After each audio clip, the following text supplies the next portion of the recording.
kalian harus pahami bahwasanya mereka orang Kristen yang sudah tidak mampu untuk bagaimana mereka menjelaskan kepada kami cara mentuhankan manusia.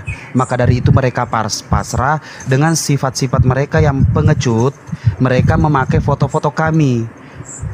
Memang pada awalnya 3 bulan yang lalu sudah mereka lakukan memakai foto Bang Zuma, tapi sekarang sudah memakai foto Bang Handi, foto Ar-Rasyid, foto Vera Istar, dan foto-foto apologet-apologet lainnya. Itu tandanya apa? Apabila mereka memasang foto Tuhannya yang gak jelas yang mana sebenarnya mukanya, mereka tidak akan bisa mendapatkan apa-apa. Pertama, tidak ada yang nonton, apalagi yang memberikan apa yang mereka mau. Itu artinya kami lebih alfa omega daripada Tuhannya. Karena kepasrahan mereka mencari, yang selalu mereka bilang kami mencari beras atau mencari makan, tetapi mereka menunjukkan hal itu dengan secara nyata gitu loh. Dengan secara nyata. Percayalah teman-teman, kalau kita niat kalau kita niat karena hanya untuk uang, insya Allah ini hanya bertahan gak sampai setahun. Tetapi karena niat ini, karena giroh ini ada, ya bukan saya sih baru Gurunda maksudnya. Ya intinya adalah seperti itu ya. Lama kali kalau setahun. Ya makanya lama sekali kalau setahun. Kalau memang niatnya dan itu sudah terbukti niatnya hanya untuk uang, itu paling lama itu hanya sebulan. Nah maka dari itu kalian bisa lihat sendiri bagaimana konsistennya kami. Walaupun kami kurang tidur, ya it's okay. Alhamdulillah, yang penting kan yang kami minta hanyalah doakan guru kita Gurunda Zuma, doakan guru kita Bang Handi Slebes, Christian Immanuel, Pra Istar, siapapun itu doakan saja. Insya Allah yang penting kami sehat selalu, kami akan selalu ada di sini. Teman-teman ya, yang penting rapatkan ukhuwah. Oke, Bang. Jangan sampai terpecah belah. Jadikan NKRI ini NKRI yang kuat, jadikan Islam ini yang kuat. Oke? Oke, Bang. Saya akan selalu menjaga, Bang.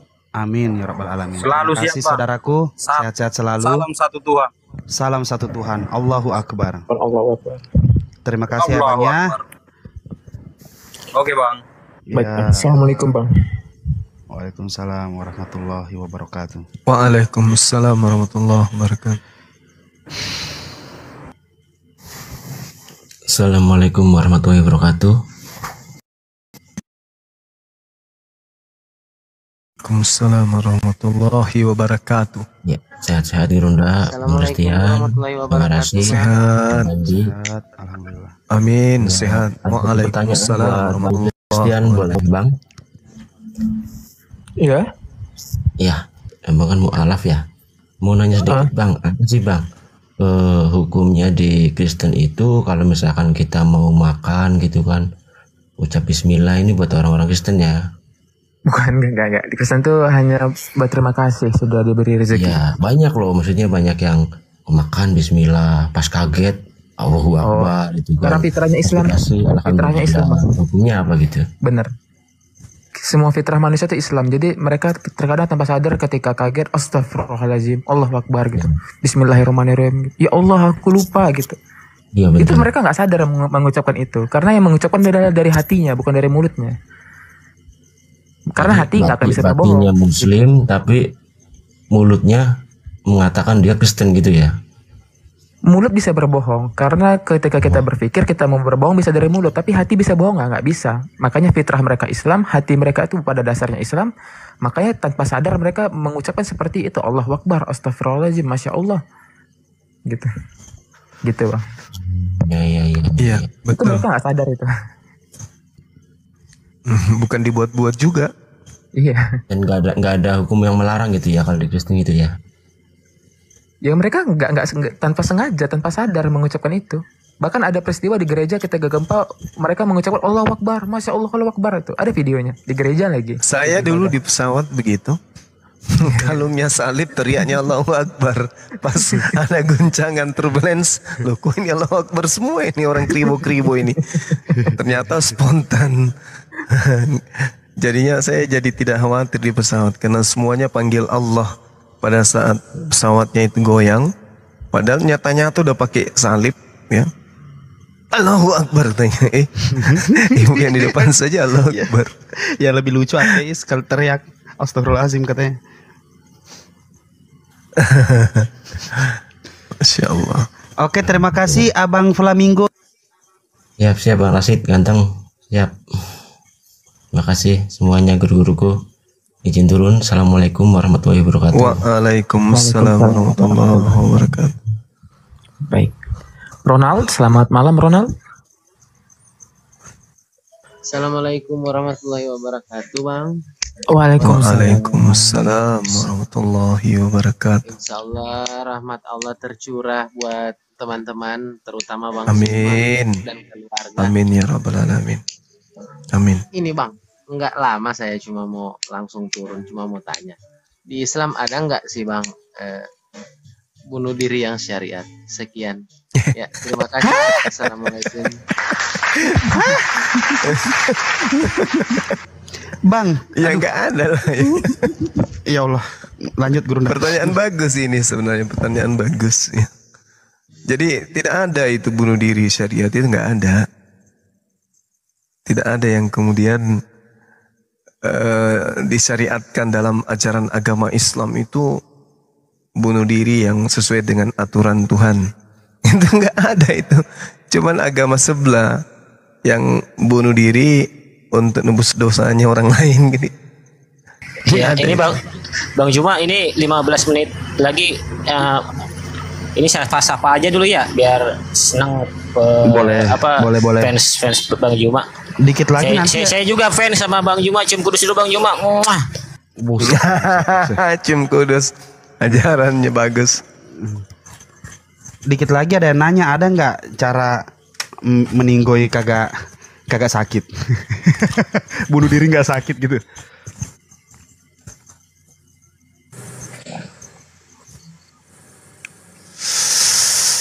Ya silakan dinaikkan kalau misalnya ada teman kita dari Kristen mau berdiskusi.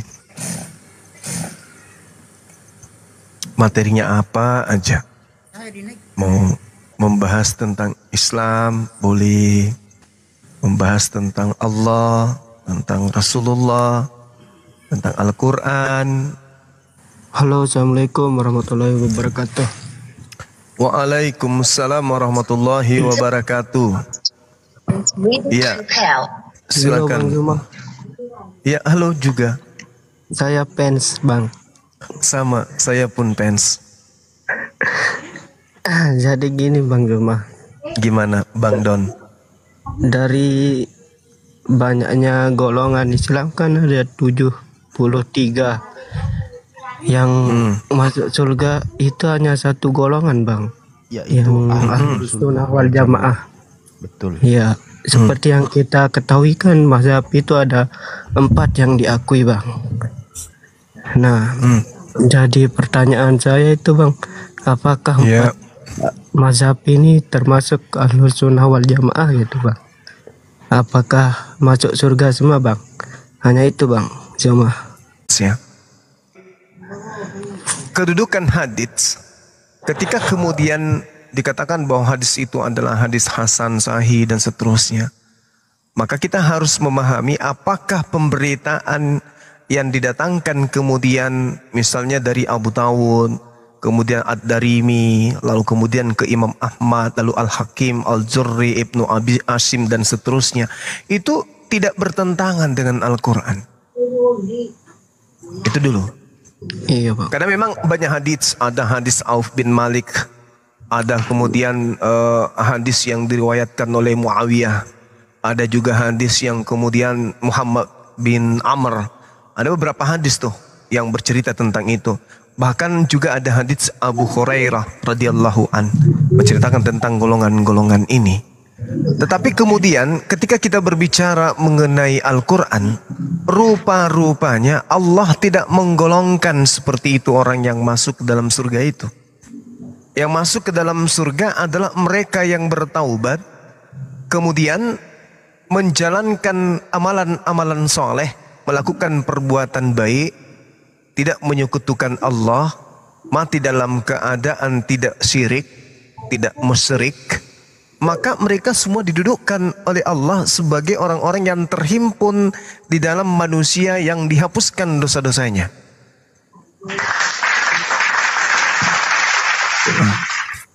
Jadi Jadi kalau dikatakan bahwa firqah atau kelompok-kelompok ini kemudian dikatakan ini yang tidak selamat, ini yang selamat, ya kita harus melihat ke Al-Qur'annya dulu. Bagaimana tentang keselamatan berdasarkan Al-Qur'an? Apakah harus ada seperti itu? Dan kita harus mengetahui makna hadits. Jadi ketika ada seorang atau sebagian orang menolak hadis-hadis yang sahih dikarenakan mereka lebih mendahulukan akal daripada wahyu, padahal yang benar adalah wahyu yang berupa nas Al-Quran dan as-sunnah yang sah itu lebih tinggi dan jauh lebih utama dibandingkan dengan akal manusia.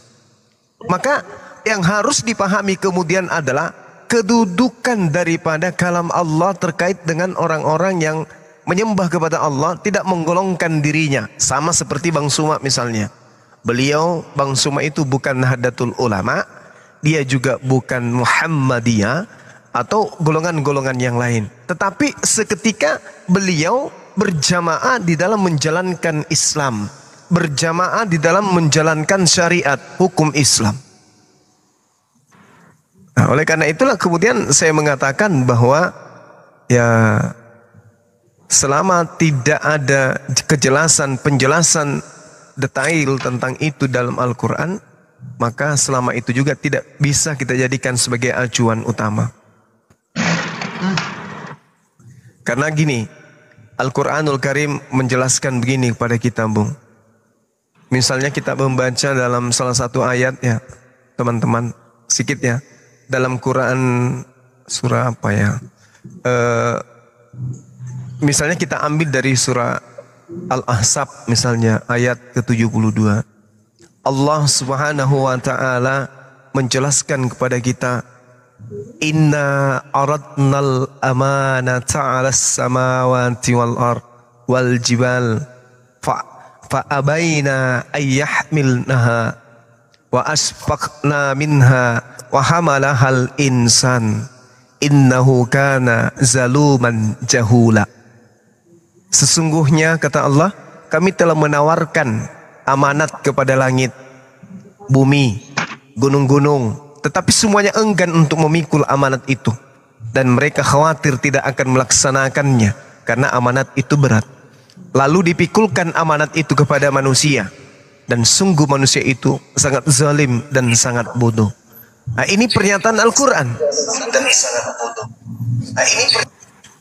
Artinya bahwasanya ketika ada 70 golongan misalnya, ya kita murnikan aja akidah kita bahwa yang diterima kemudian di sisi Allah ketika aturan main Tuhan itu datang kepada manusia yang ditolak kemudian oleh makhluk yang lain, maka kita harus mengakui yang diselamatkan itu adalah yang berjamaah, menyembah Allah, tidak memisahkan diri dari penyembah-penyembah Allah.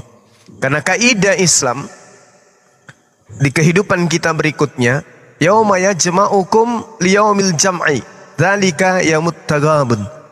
Pada saat kita kemudian bersama-sama berjamaah berkumpul di hadapan Tuhan, dihimpun, Allah mengatakan barang siapa beriman kepada Allah, kan gitu ya. Lalu kemudian mengamalkan ajaran kebajikan, niscaya Allah akan menghapuskan kesalahan-kesalahannya. Berarti hadis tadi akan dikurung dengan hadis ini tidak hanya sampai di situ. Tidak sampai kepada kalau kita tidak masuk ke dalam golongan yang berjamaah ini tidak selamat. Berarti Islam itu lebih banyak kemudian yang tidak selamat daripada yang selamat. Bukan kayak begitu. Kenapa? Ayat Al-Quran menguraikan bahwa Allah akan menghapus kesalahan-kesalahannya dan memasukkannya ke dalam surga. Mereka kekal di dalamnya selama-lamanya. Itulah kemenangan yang agung. Berarti hadis tadi tidak bercerita bahwa itu adalah hukum mutlak, melainkan Al-Quran yang lebih mendetail menjelaskan itu semua. Demikian. Iya Bang Zoma, terima kasih. Semoga sama-sama sehat selalu, lancar rezekinya. Amin ya rabbal alamin. Dipermudahkan segala urusannya, Bang. Siap, doa yang sama buat saudara. Ya, aku salut sama Bang Zuma ini. Ngefans saya, Bang. Sama. Ya udah Bang Zuma, saya pamit. Iya, sama-sama saudaraku ya, adik-adikku Don Azza. Barakallahu fik. Ya, assalamualaikum warahmatullahi wabarakatuh. Waalaikumsalam warahmatullahi wabarakatuh. Ya, selamat malam Bang Parloha.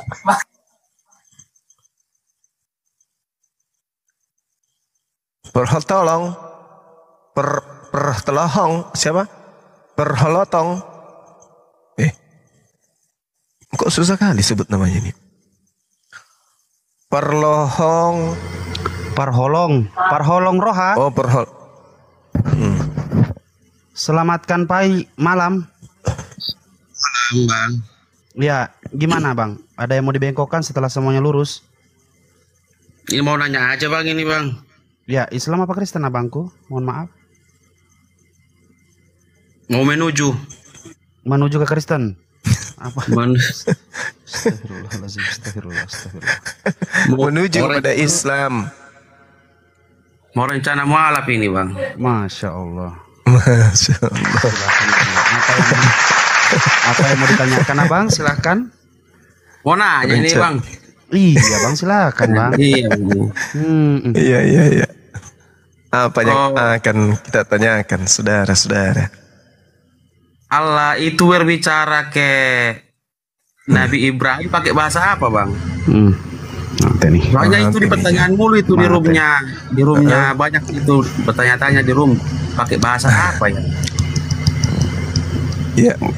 Jadi Allah Subhanahu wa taala kemudian berfirman berdasarkan dengan data di Al-Qur'anul Karim bahwasanya ketika Allah menyampaikan pesan kepada nabi atau rasul, maka Allah menyampaikan pesannya itu berdasarkan dengan bahasa di mana nabi dan rasul itu diutus. Wa ma arsalna mir rasulin illa bilisani qaumi. Jadi kalau misalnya kaumnya itu menggunakan bahasa Mesopotamia, maka nabinya akan menerima wahyu dalam bahasa tersebut. Kalau misalnya kaumnya berbahasa Ibrani, maka Allah menyampaikan firman-Nya dengan bahasa kaumnya tersebut. Allah itu Maha tahu, tidaklah mungkin orang Arab menggunakan bahasa Arab, kemudian ada nabi diutus di tengah-tengah mereka menggunakan bahasa Bugis. Nabinya tidak ngerti bahasa Bugis, wahyunya datang dengan dia bahasa Bugis. Jangankan untuk menjelaskan wahyu itu kepada orang Arab, menjelaskan untuk dirinya aja nggak bisa. Jadi Al-Quran menarasikan Bung dalam surah Ibrahim ayat 4, Bismillahirrahmanirrahim. Wa ma arsalna mir rasulin illa bilisani qaumihi liyubayyina lahum, agar kemudian nabi tersebut menjelaskan apa yang diterima dari Tuhan kepada kaumnya. Seperti itu. Oh, oke lah bang. Makasih bang atas. Sama-sama saudara.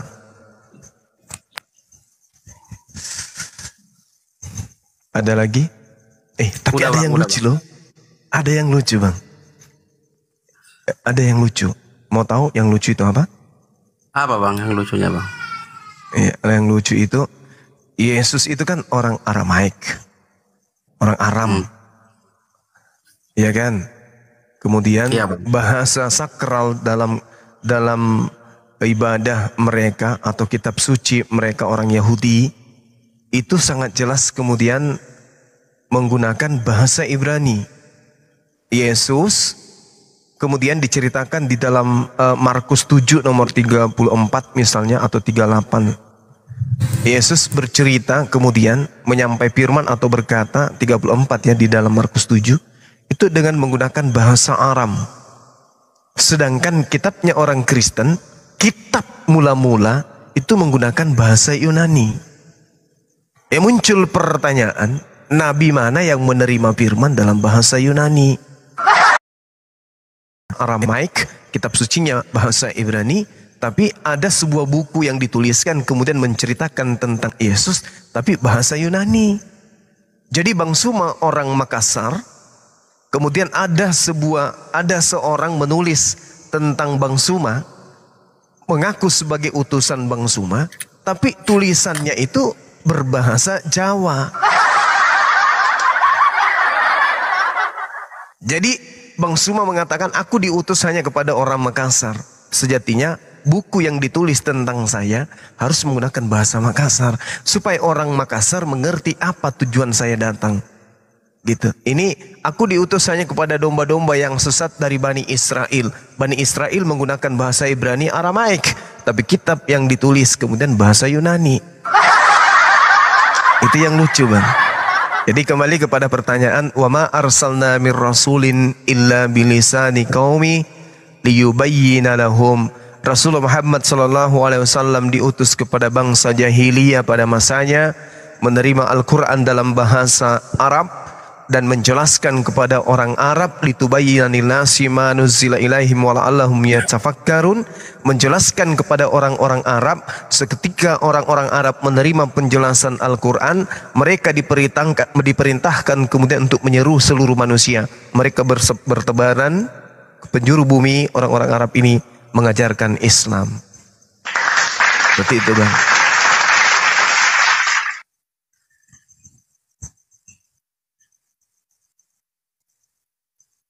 Oke lah Bang ya, makasih Bang dengan atas arahannya Bang ya. Oke. Iya, sama-sama Saudara Parholong Roha. Orang mana, Bang? Assalamualaikum warahmatullahi wabarakatuh. Waalaikumsalam. Orang mana? Medan? Orang Medan Bang. Orang Medan. Orang Medan itu orang baik-baik semua, orang Medan itu. Oke Bang, makasih Bang ya. Ntar dulu Parholong. Parholong. Ya. Masih kau agama Kristen kan sekarang? Mau rencana nikah ini Bang. Kapan rencana? Habis Lebaran. Calon istrinya apa itu? Kristen apa? Muslim Bang. Nah, lu belajar dulu sama Bang Juma. Boleh nggak menikah? Kamu Kristen, calon istrimu Islam. Nah, lu tanya-tanya lah. Jangan kemana-mana, berguru dulu ah. Mau apa dulu Bang ini? Mau ke apa dulu? Apa? Persiapan disunat? Mau ke rumah Pak Ustadz. Kamu udah disunat belum? Udah Bang. Sekarang gini aja. Kamu lebih baik belajar Islam sedikit demi sedikit. Kamu syahadat dulu. Bagaimana? Ini Bang, rencana ini mau mandi dulu, mau berangkat ke apa? Ke rumah Pak Ustadz mau belajar. Kira-kira apa yang kamu ingin tanyakan? Udah Bang, itu aja Bang. Yang tadi aja. Nanti kalau habis belajar, kapan kau memeluk Islam? Kalau udah sah nikah aja Bang. Soalnya ini gimana ya? Hati-hati kau, ini ada opungmu di sini. Belajar Bang. Iya, hati-hati ada opungmu di sini kau. Oh, ada opung Rambe.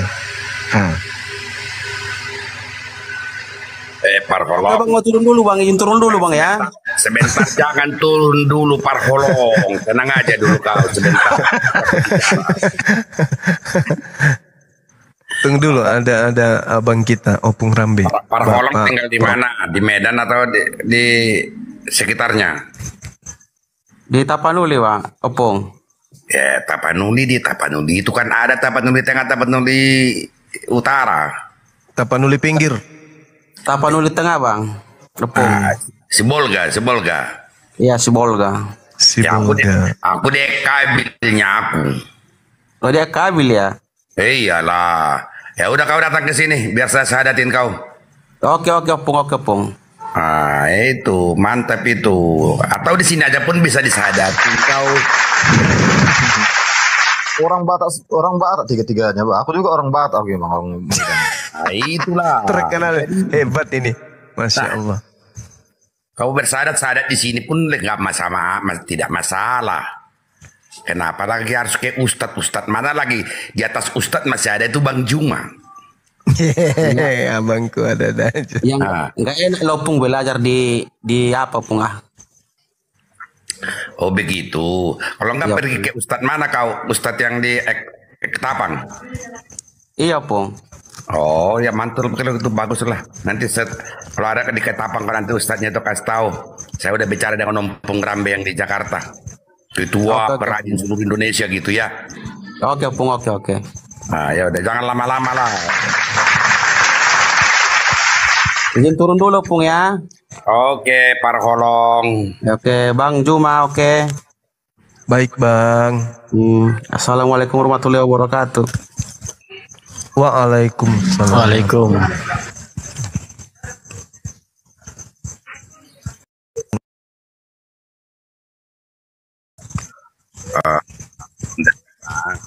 Penelitian itu kalau berbatasi itu tidak biasa. Tapanuli Utara mayoriti penyembah manusia. Kalau selatan ya ini ya saya.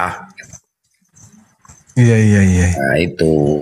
Tapi kalau di Tapanuli Tengah itu udah biasa itu seperti demikian tadi itu. Nah, tadi bahkan ada di dalam satu rumah itu ibu dan bapak beda. Itu sampai ke daerah Sipirok sana, ke Pahe sana udah biasa yang demikian itu gitu. Ya tapi kembali kepada akidah, sebenarnya ada yang membenarkan, ada juga yang membantah kondisi-kondisi yang demikian itu gitu. Nah terus kemudian mengenai penghalang tentang makanan, memang itu sama-sama menjaga walaupun satu rumah suami istri beda, tapi makanan itu tetap terjaga. Yang menjadi pertanyaan adalah senggamanya, apakah itu halal apa haram, itu sampai sekarang belum ada pemecahannya. Demikian brainstorming, dilanjut Bang Andi yang ganteng sedunia. Standby dulu.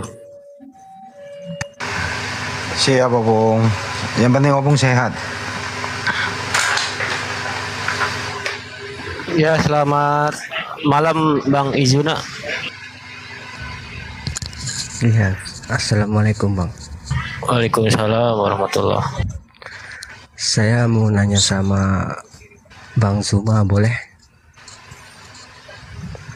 Iya. Tapi di luar konteks ya, Bang. Bang. Saya mau nanya itu apa?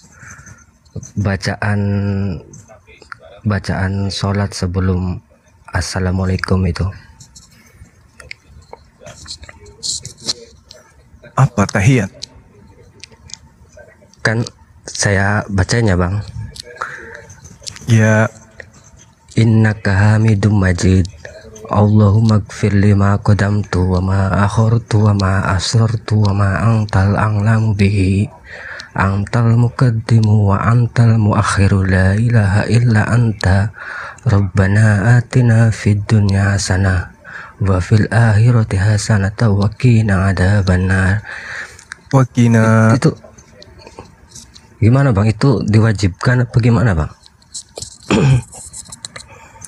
Jadi bacaan dalam sholat itu ada yang disebut rukun, yang mana rukun ini adalah sesuatu yang wajib hukumnya diadakan terkait dengan ibadah sholat. Nah, artinya bahwasanya ada 13 rukun sholat, di antaranya adalah niat, takbiratul ihram, berdiri bagi yang bisa, kemudian bacaan Al-Fatihah, rukuk, tumakninah ya, itidal dan tumakninah, sujud dan tumakninah, kemudian duduk di antara dua sujud, seperti itu adanya. Itu adalah rukun yang wajib kemudian diadakan di dalam sholat, seperti itu. Oh, gitu. Makasih ya Bang. Sama-sama. Sehat selalu semua. Amin. Waalaikumsalam warahmatullah. Waalaikumsalam warahmatullah. Bang Children. Yo, open mic. Oke. Mantap. Ya, lanjut. Aku standby aja dulu, Bang. Lanjut aja. Oke. Lanjut. Aku tadi tentang pernyataan Bang Juma sih, bahwa Yesus itu orang Aram katanya. Yesus itu kan bukan orang Aram, dia kan orang Israel asli gitu loh. Dia keturunan Daud gitu loh. Jadi kalau dikatakan dia orang Aram tidak juga, karena nama-namanya aja bisa disebut dari orang Aram itu. Iso yang di Yunani dikatakan dia Yesua gitu kan, Ibrani seperti itu. Jadi kan bukan dia orang Aram gitu loh. Lanjut. Iya, jadi ketika saya mengatakan tentang Aram atau Aramaik, itu saya tidak sedang berbicara tentang suku. Ya, yang saya katakan di sini berbicara mengenai bahasa Semitik, bahasa Aram, yang kemudian menjadi bahasa yang digunakan oleh orang-orang yang ada pada masa Yesus. Bukan berarti yang saya berbicara terkait dengan sukunya Yesus. Lihat di dalam Markus 7 yang saya sebutkan tadi, nomor 34. Kemudian sambil menengadah ke langit, Yesus menarik napas dan berkata kepadanya, Ephata, artinya terbukalah. Ini adalah pelafalan bahasa Aram, yaitu Ephat, bukalah, dan tidak, dan Yunani anoigo, terbukalah. Tetapi dia mengatakan petah, berarti dia menggunakan bahasa Aram. Ini berbicara mengenai pertanyaan saudara kita tadi. Apa yang digunakan oleh Nabi Ibrahim alaihissalam atau Abraham alaihissalam. Seperti itu, Bung.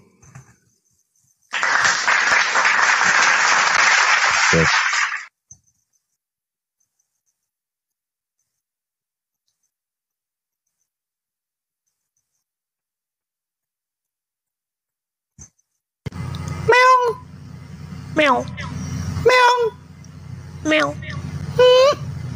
Meong.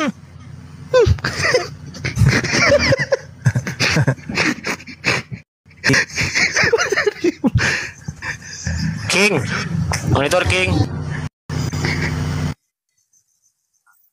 Ya. Kenapa Bang Ki?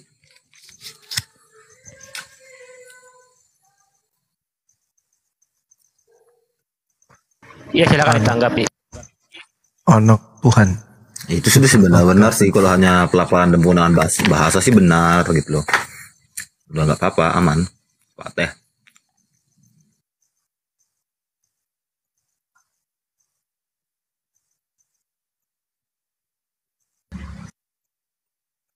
Ya mungkin mau ada yang didiskusikan lagi, King.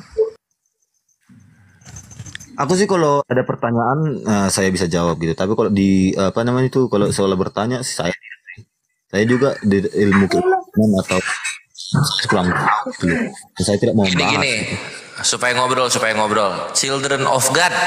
Apa terpisah atau disatukan aja? Anak Tuhan itu maksudnya gimana? Maksudnya dipisah aja ya. Oke, karena kami ada ayat di dalam kitab Matius, ya kan, kami di kitab Matius lagi di kitab Kisah Para Rasul. Dikatakan kami dalam Kristus, satu tubuh dalam Kristus. Masya Allah. Hanya Kristus kan minta berdua juga supaya murid-muridnya disatukan di dalam nama Allah. Makanya saya buat nama saya Children of God, karena saya adalah anak Allah. Itu. Jadi anak Tuhan karena ada di dalam tubuh Tuhan gitu maksudnya? Ah, betul. Oh, tanggapannya Gurunda. Anak-anak Tuhan karena di dalam diri mereka kenapa?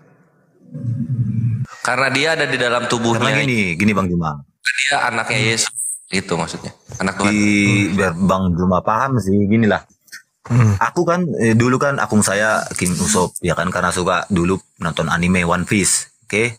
Terus saya ganti lagi Nephilim karena ada artinya. Itu Nephilim itu juga anak-anak Allah. Cuma itu di kitab Kejadian. Nephilim itu adalah apa namanya itu? Anak-anak Allah yang menikah dengan manusia. Konotasi anak Allah itu adalah malaikat yang jatuh menikah dengan seorang manusia, makanya terjadi air bah. gitu, ada kerusuhan di situ. Nah, terus saya ganti lagi Children of God, konotasinya sama dengan Nephilim, tetapi ini perbedaannya karena di dalam Kisah Para Rasul tertulis bahwa kami itu satu tubuh dengan Kristus, dan Kristus juga kan berdoa hendaknya murid-murid ini disatukan dalam nama Bapa gitu. Iya. Jadi tanggapan bahwa teman-teman Kristen ini adalah anak-anak Allah itu dibantah langsung oleh Al-Quran, ya. Dibantah oleh Al-Quran bahwa Allah itu kemudian tidak memiliki anak karena Allah tidak serupa dengan apapun, kan gitu ya. Nah, kemudian ketika narasi ini dibangun, tentu merujuk kepada Tuhan yang datang kepada Bani Israel. Meskipun kemudian orang-orang Kristen ini di dalam kitabnya misalnya Roma 8 nomor 16, Galatia 8 nomor 16, Lukas 18 16 sampai 17, di mana mereka kemudian diceritakan bahwasanya mereka adalah anak-anak Allah. Cuman satu hal yang menggelitik gitu bagi saya, ya. Yesus itu tidak pernah mengatakan dirinya sebagai anak Allah. Coba, pengakuan langsung dari mulut Yesus yang mengatakan dirinya itu anak Allah itu saya tidak pernah baca. Bisa nggak saudara menunjukkan ke saya? Baik. Yes. Ya. Baik. Seperti Silakan. ini Bang. Bang Juma. Sebenarnya benar Abang bilang itu. Ya, Yesus tidak pernah mengaku anak Allah. Tetapi Allah sendiri yang mengaku. Ada dua kejadian itu. Yang pertama ketika dia dibaptis. Ada suara ya kan. Inilah anakku. Kepada dialah aku berkenan. Dan kedua ketika dia ada di Gunung Sinai. Ketika dia berdoa, di situ ada Petrus, Yohanes, Yakobus, kan? Tiba-tiba ada penglihatan itu, tiba-tiba terang. Ya. Juga terdengar suara itu. Inilah anakku yang kukasihi, dengarkanlah dia, katanya. Itu kitab Matius. Jadi kalau dikatakan dia mengaku sebagai anaknya Allah, Yesus sendiri tidak ada. Cuma dia mengaku bahwa Allah itu adalah Bapanya, gitu. Iya, artinya bahwasanya ketika saya mengatakan Yesus sendiri tidak pernah mengaku sebagai anak Allah, ya Anda mengiyakan. Ya kan gitu. Ditanyai, apakah dia itu adalah Mesias, anak Allah yang maha tinggi? Yesus menjawabnya bahwa sesungguhnya engkau akan melihat anak manusia. Berarti Yesus ketika ditanya, apakah engkau itu adalah anak Allah? Yesus malah menjawabnya bahwa aku adalah anak manusia. Kalau Yesus aja kemudian menolak disebut sebagai anak Allah, dikarenakan apakah engkau anak Allah yang maha tinggi? Dia menjawabnya, aku adalah anak manusia. Maka teman-teman Kristen ini mengatasnamakan diri mereka sebagai anak-anak Allah, itu maksudnya apa gitu loh? Oke, sebenarnya gini Bang, ya. Memang sepertinya dari narasi Abang tadi, memang seakan-akan Allah itu memiliki dua pangkat. Ya, karena dia anak manusia dan dia menyebut Yesus Allah itu adalah Bapanya. Jadi kan Yesus ini kan memang sebutannya itu gitu loh. Karena gini, anak manusia yang kita pahami sebagai kita manusia normal ini, manusia orang Indonesia ini, itu artinya sempit.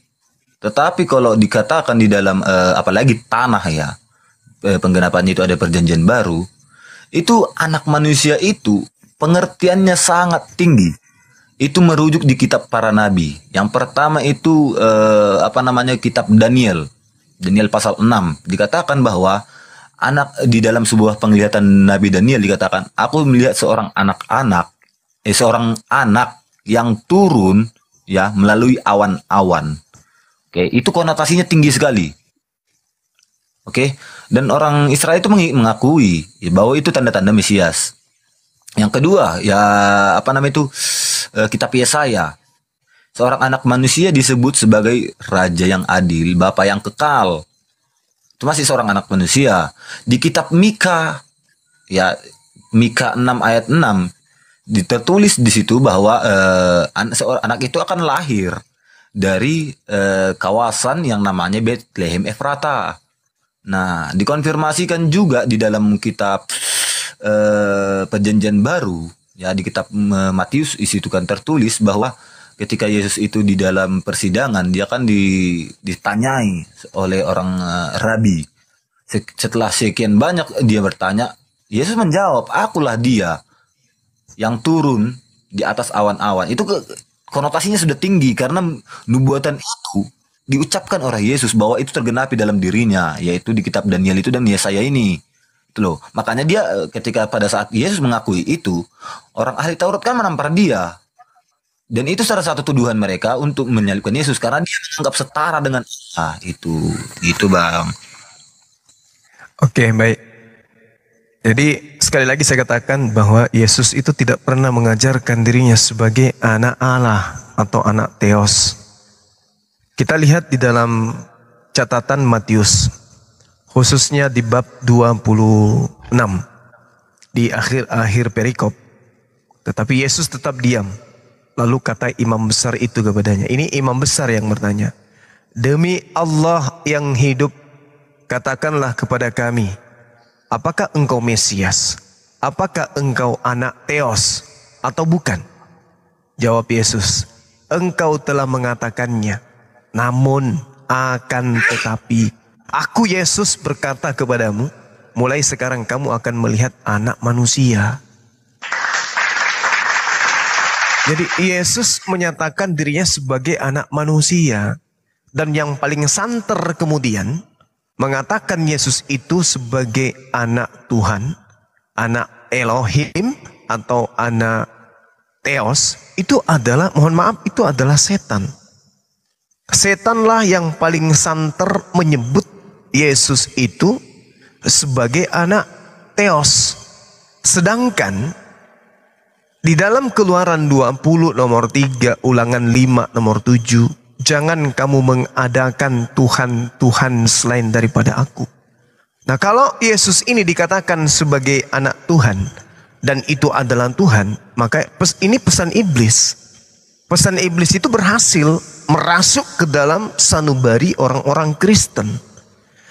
Iblis atau setan merupakan pihak yang paling sering menyebut Yesus itu sebagai anak Theos, anak Tuhan, anak Allah dalam perspektif orang Kristen.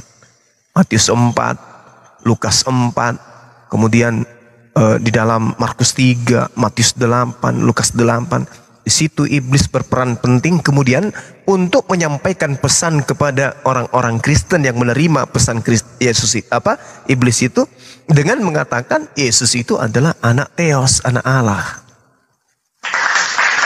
Sedangkan Yesusnya sendiri sepi pemberitaan mengajarkan dirinya sebagai anak Theos atau anak Allah.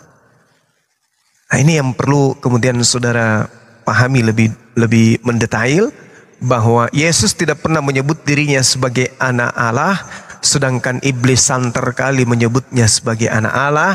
Dan lagi-lagi teman-teman Kristen mendengarkan itu sehingga saya katakan, ya iblislah yang mengajarkan kalian menyebut Yesus itu sebagai anak Allah. Silakan. Oke. Allah memang betul, tetapi why is devil say is dead? I don't know. Kenapa iblis mengatakan itu? Aku tahu. Karena ini kejadian supranatural, ya. Dan katakan dia adalah Yesus ini. I don't know. Kenapa? Ini kejadian supranatural, oke? Kejadian supranatural itu tidak bisa dijelaskan secara logik. Kenapa saya katakan secara logik tidak bisa dijelaskan kejadian supranatural ini? Yang gak usah jauh-jauh tentang kekristenan. Kita tengok aja dulu ilmu-ilmu perdukunannya. Apakah bisa dijelaskan rawa rontek? Oh, gak usah rawa rontek dulu. Ilmu kanuragan, kalau ada yang tahu. Tubuhnya di sini, ya kan rohnya kemana-mana. Itu kan tidak bisa dijelaskan. Tetapi kalau bagaimana kita menanggapi situasi ini, itu kan sudah tertulis. Itu langsung iblis sendiri loh. Nggak kuntilanak, nggak kroco-kroco. Itu langsung dikatakan legion. Ya, kalau legion itu adalah pemimpin 72 iblis yang memimpin premium rank dia bagiannya. Tapi nggak usah jauh-jauh kenapa saya sebut premium rank. Bang Kiki tahu itu. Gini, kenapa legion tahu pada saat itu ya bahwa itu adalah anak Allah? Karena dia kan setan ini kan adalah roh. Hanya roh yang bisa melihat wujud roh, gitu loh. Nah, itu terbukti nanti di kitab Wahyu. Kenapa saya katakan roh? Gak usah kitab Wahyu. Di kitab nabinya siapa ya? Lupa pula aku itu. Yang nabi yang dicobai dia ketika ada, ya kan? Lihatlah hambaku ini katanya. Dia tidak bersalah di dunia ini katanya. Cobailah dia, tetapi jangan cabut nyawanya. Itu kan langsung roh dengan roh. Itu iblis dengan Allah langsung, ya kan? Dan iblis melakukan ini sendiri. Makanya saya katakan konotasi di sini. Kenapa iblis mengatakan itu? Ya saya tidak tahu. Tetapi ada tulisannya. Tetapi ketika Yesus mengungkapkan, ya, ketika Yesus mengungkapkan kepada ahli-ahli Taurat itu, mereka tidak menerima.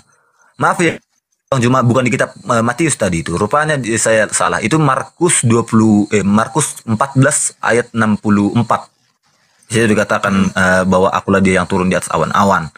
Itu pengungkapannya. Sampai di ayat selanjutnya dikatakan mereka sang mengoyakkan bajunya loh, karena menistakan Allah katanya seperti itu. Nah, pengungkapan anak Allah ini juga bukan hanya iblis saja sendiri mengatakannya, ya. Yesus sendiri ketika bersama murid-muridnya ketika berdua di Gunung Sinai kan didengar Petrus juga. Tetapi apa kata Yesus? Ya, jangan engkau memberitakan penglihatan ini sebelum sebelum Yesus itu terangkat ke surga. Itu loh.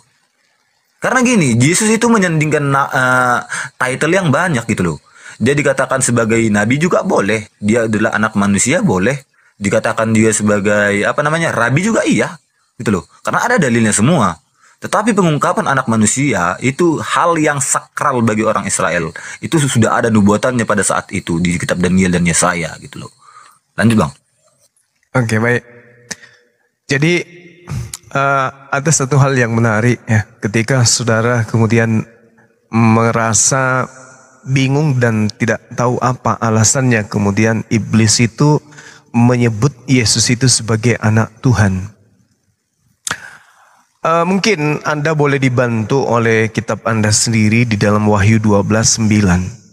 Di situ diterangkan, dan naga besar itu si ular tua yang disebut Satan atau iblis, yang menyesatkan. Jadi kerjanya dia adalah planao atau planos, menyesatkan seluruh.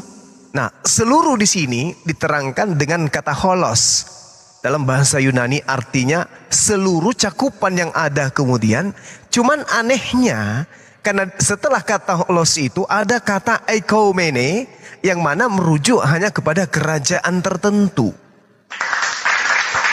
Nah ini. Artinya bahwasanya iblis menyesatkan seluruh orang-orang yang ada di dalam kerajaan Romawi, oikoumene, atau kemudian diterjemahkan dalam terjemahan baru yang feminimnya itu justru merujuk kepada kerajaan Romawi cakupannya dunia atau seluruh dunia. Nah, kenapa saya katakan ini menyesatkan kemudian? Karena tugasnya memang untuk memalingkan manusia dari Tuhan. Jadi iblis memberikan pesan bahwa Tuhan memiliki anak dan anak Tuhan itu adalah Tuhan itu sendiri. Sehingga apa yang terjadi kemudian ketika iblisnya mengatakan pesan Yesus adalah anak Tuhan, Yesus adalah anak Theos, Yesus adalah anak Allah. Markus 5 nomor 7, Lukas 8:28, Lukas 4:3, lalu kemudian Matius 4 nomor 6 dan seterusnya. Iblis berperan penting kemudian. Dan hari ini Kristen mengiyakan itu, mengaminkan itu. Sedangkan ketika kita berbicara mengenai anak Tuhan atau anak Allah atau anak Theos atau anak Elohim, Amsal 3 data 11 sampai nomor 12-nya, hai anakku, janganlah engkau menolak didikan Tuhan, didikan Allah atau didikan Allah menurut teman Kristen. Dan janganlah engkau bosan akan peringatan Tuhan. Karena Tuhan memberi ajaran kepada yang dikasihinya, seperti seorang ayah kepada anak yang disayangi. Ketika ada orang-orang yang dikasihi oleh Tuhan, oleh karena mereka kemudian taat, tidak bosan di dalam menjalankan dengan setiap peringatan Tuhan, maka mereka masuk dalam kategori anak-anak Tuhan yang mendengarkan didikan Tuhan selaksana ayah anak yang menerima didikan dari ayahnya. Nilai ini bergeser kemudian. Nilai ini bergeser. Amsal 3, 11, 12 menerangkan anak Tuhan atau hamba Tuhan atau kekasih Tuhan adalah orang-orang saleh, orang-orang yang intim kepada Tuhan dikarenakan mereka menjaga hubungan antara Tuhan dengan manusia tersebut. Maka mereka disebut kekasih. Mereka disebut sebagai orang yang intim, orang yang saleh, orang yang tunduk takluk kepada Tuhannya. Maka mereka selaksana anak yang kemudian menerima didikan dari ayahnya. Nilai ini bergeser ketika sampai ke meja gereja. Yesus yang adalah anak Theos tiba-tiba berubah menjadi Theos itu juga. Padahal konsep anak Tuhan di dalam perspektif sumber yaitu Bani Israel, anak Tuhan ini artinya adalah manusia yang tekun dengan setia mendengarkan, melaksanakan, mempraktekkan teori-teori yang berdasar dari Tuhan selaksa anak yang sedang mendengarkan didikan ayahnya. Tapi kalau di Kristen kan berbeda. Didikan Tuhan yaitu cakupan hukum Torah dihapuskan lalu kemudian tunduk kepada didikan pater yang bernama Paulus. Seperti itu Bang, silakan. Aku sebenarnya ya lucu ya. Kenapa saya bilang lucu ya? Itu kan di kitab Wahyu tertulis adalah apa namanya itu, si iblis dengan para malaikat-malaikatnya terus dibawa dengan narasi ke anak Allah, jelas gak nyambung gitu loh. Karena apa? Tidak di ayat tersebut tidak ada mengatakan anak-anak Allah gitu loh. Tapi gini lah, kita bahas dulu ya. Ini sebenarnya aku sudah pernah bercerita Bang Kiki ya kan. Gini, ini sebenarnya Bang Rashid juga pernah dengar ini sebenarnya di room dia. Jadi dulu ada Bang Toyib. Saya jelaskan tentang iblis ini.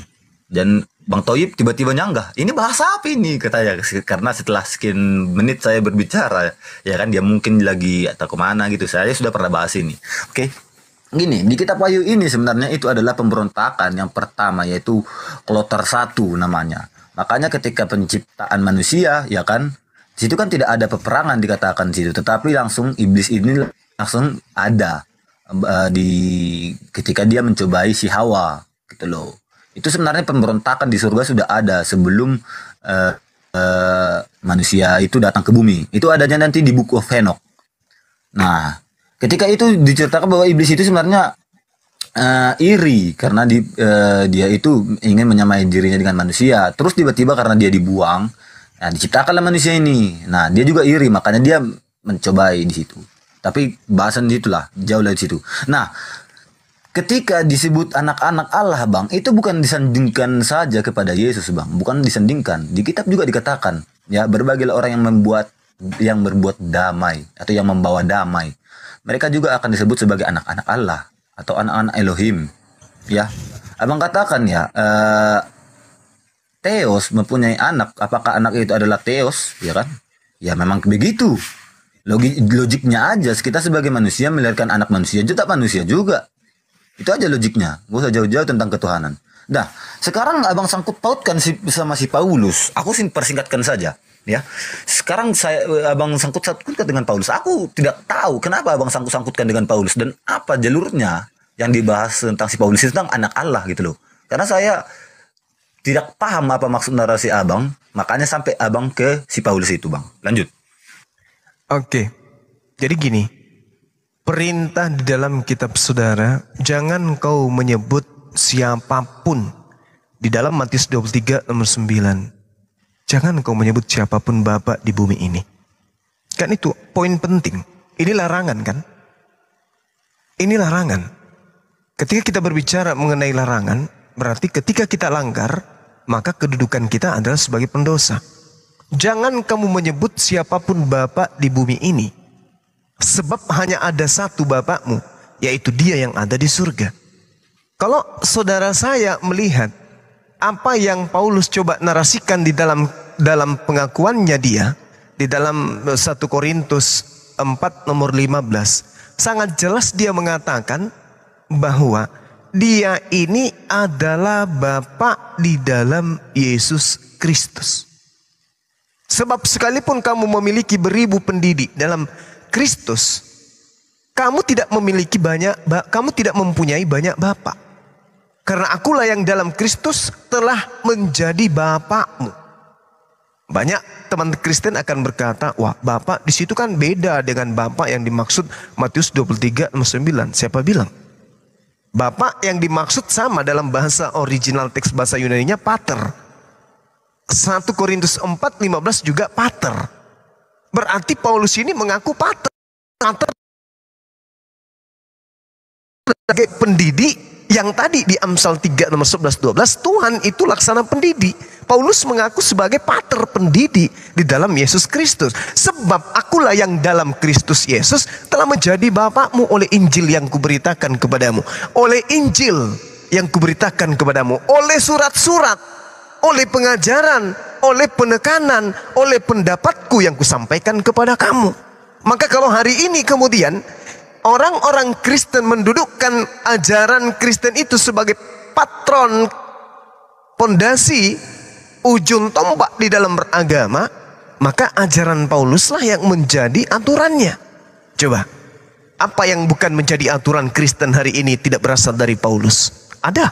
Tidak. Makanya ketika saya katakan bahwa iblisnya itu ada hubungannya dengan ini, jelas, tidak bisa dipungkiri kemudian. Mari kita lihat.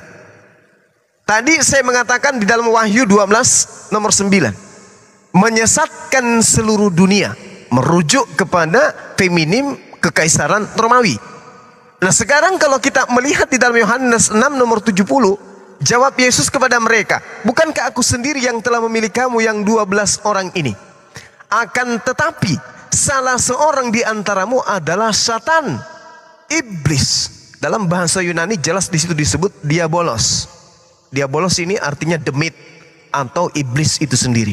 Nah, apa yang kemudian dijual oleh Paulus adalah hasil buah karya dari satu orang pengikut Yesus yang Yesus sebut iblis. Apa itu? Pengkhianatan yang melahirkan penyaliban. Penyaliban ini kemudian menjadi satu harta yang sangat berharga bagi Paulus yang dijual kepada orang-orang Roma dan Yunani. Bukankah aku yang sedang memilih, yang telah memilih engkau yang 12 murid ini, namun satu di antaramu adalah iblis. Ingat Wahyu 12:9? Tugas iblis itu menyesatkan banyak orang, bahkan menyesatkan seluruh dunia. Nah sekarang mari kita lihat Bung, secara mata telanjang tanpa doktrin dan dogma, Kristen mengaku berasal dari agama Islam. Salah. Kristen mengaku berasal dari orang-orang Yahudi. Orang Yahudinya sampai hari ini masih hidup. 2000 tahun Kristen masih berdampingan dengan orang Yahudi. Orang Yahudi masih bertuhankan Tuhan mereka. Orang Yahudi masih mengkitabkan kitab mereka. Kristen dientaskan kemudian dari pengakuan mereka mengaku dari Yahudi. Kenapa bisa seperti itu? Kenapa ada pergeseran keluar dari Yahudi, melahirkan anak ayam, melahirkan buaya, atau kambing melahirkan cicak, atau sapi melahirkan monyet? Kenapa bisa kayak begitu? Ajaran tauhid, monoteisme, ajaran Taurat, kemudian Torah, hukum Tuhan yang datang kepada Bani Israel, pecah menjadi aturan-aturan Paulus. Ini kenapa bisa kayak begitu? Siapa yang berhasil mengelabui siapa? Siapa yang berhasil menyesatkan siapa? Siapa yang berhasil menggeser firman Tuhan itu menjadi sebuah kenistaan dan kemudian digantikan dengan aturan-aturan baru yang mengikat orang Roma dan Yunani sampai kepada negara kita yang kita cintai ini? Itu siapa ulah itu? Ingat, satu di antara kalian adalah setan yang tugasnya menyesatkan manusia. Coba Anda telaah, coba Anda pikirkan. Islam di luar garis ya. Kristen dan Yahudi ini yang perlu dipikirkan baik-baik. 2000 tahun loh Bang. Kristen berdiri dengan kekristenannya. Yahudi berdiri dengan keyahudiannya. Yang mana di antara dua ajaran ini yang salah? Karena tidak mungkin dua-duanya benar. Pasti ada salah satunya salah atau mungkin dua-duanya salah. Silakan. Jadi sesuatu kita bahas dulu. Oke, si Paulus dikatakan sebagai bapak karena dia menginjil. Ya memang betul. Sampai sekarang kan orang Kristen kan menganggap Bishop Paulus, Petrus apa kan adalah bapak-bapak gereja, betul? Jadi tidak salah kalau dia dikatakan adalah bapak karena menginjil. Ya nggak apa-apa karena memang dia adalah bapak-bapak gereja. Cross check aja masalah kenapa sih dia dikatakan bapak-bapak gereja. Karena dia adalah akar sejarah pembentukan gereja itu.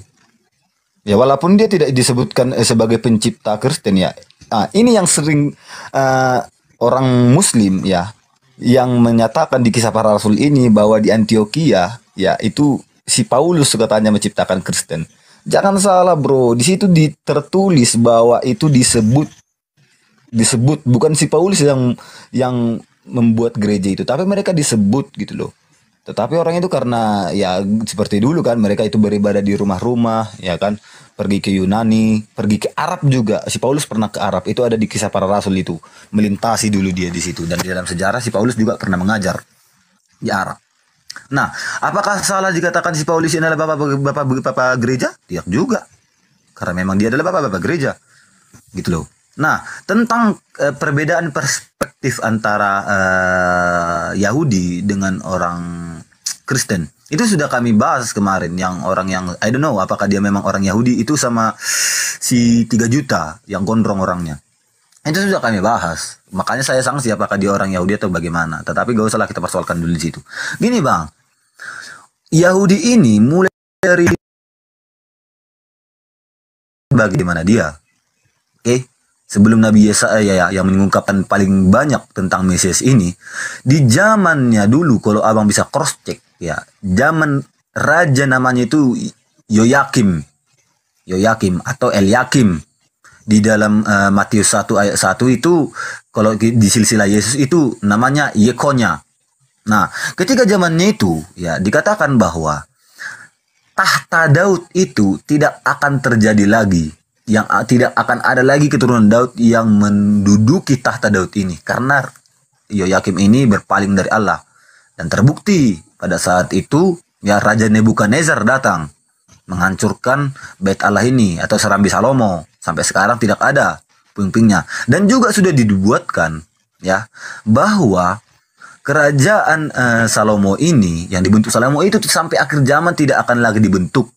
Tetapi ada satu janji, yaitu anak manusia yang dikatakan dia tunas Daud itu akan memulihkan Israel. Nah, makanya sampai sekarang kalau berdebatan tentang Mesias ini, ya orang Yahudi ada faktanya itu di YouTube. Orang Yahudi tidak akan bisa membaca kitab Yesaya. Ya. Lanjutlah dulu ke arah masalah anak manusia ini, oke? Selain saya katakan tadi ya di kitab Daniel ya, Yesaya, Mika tentang anak-anak Allah, itu nubuatnya tentang Yesus, ya. Dan perbedaannya dengan kekristenan, itu kan sudah dikatakan bahwa ketika Yesus itu datang ke bumi, ya, itu kan umur 12 tahun dia kan mengajar di bait Allah, ya kan? Di situ mereka menerima, bang. Mereka menerima awalnya. Di awalnya ketika orang Majus datang kepada Herodes, ya. Orang Majus itu mengatakan di manakah Mesias itu lahir, katanya. Gemparlah seluruh Israel. Nah, sampai Raja Herodes ini kan sampai memanggil kitab seorang ahli-ahli kitab. Bagaimana tanda-tandanya bahwa seorang Mesias lahir? Dikasih tahu. Ya kan sudah terbukti. Dia lahir di Bethlehem, dia adalah keturunan Daud. Memang betul. Nah, setelah selanjutnya itu kenapa sampai saat ini ya orang Yahudi itu tidak menganggap itu Yesus itu adalah Mesias? Karena ada sejarahnya, bang. Karena pada saat itu mereka itu dijajah Romawi. Mereka mengeluh-elukan Yesus ini adalah raja. Ketika dia naik sejarahnya di Alkitab itu setelah dia naik keledai, ya kan, ketika masuk pintu Yerusalem. Tetapi ketika mereka mengangkat Yesus itu sebagai raja, ya Yesus tahu apa maksud mereka ini. Karena konotasinya raja yang mereka maksudkan itu adalah Yesus ini membebaskan mereka dari Romawi. Padahal maksud Yesus itu tidak seperti itu. Yesus ini akan membangun Yerusalem baru. Karena sudah ada, mereka lupa bahwa nubuatan ketika Raja Yoyakim, tahta Daud tidak akan diduduki oleh keturunan Daud sampai kapanpun. Karena itu sudah dikutuk. Bahkan sampai saat ini ya kan beberapa kali kalau baca abang sejarah itu sudah ada percobaan pembangunan Serambi Salomo, tetapi pada saat ini tidak ada. Bahkan itu tembok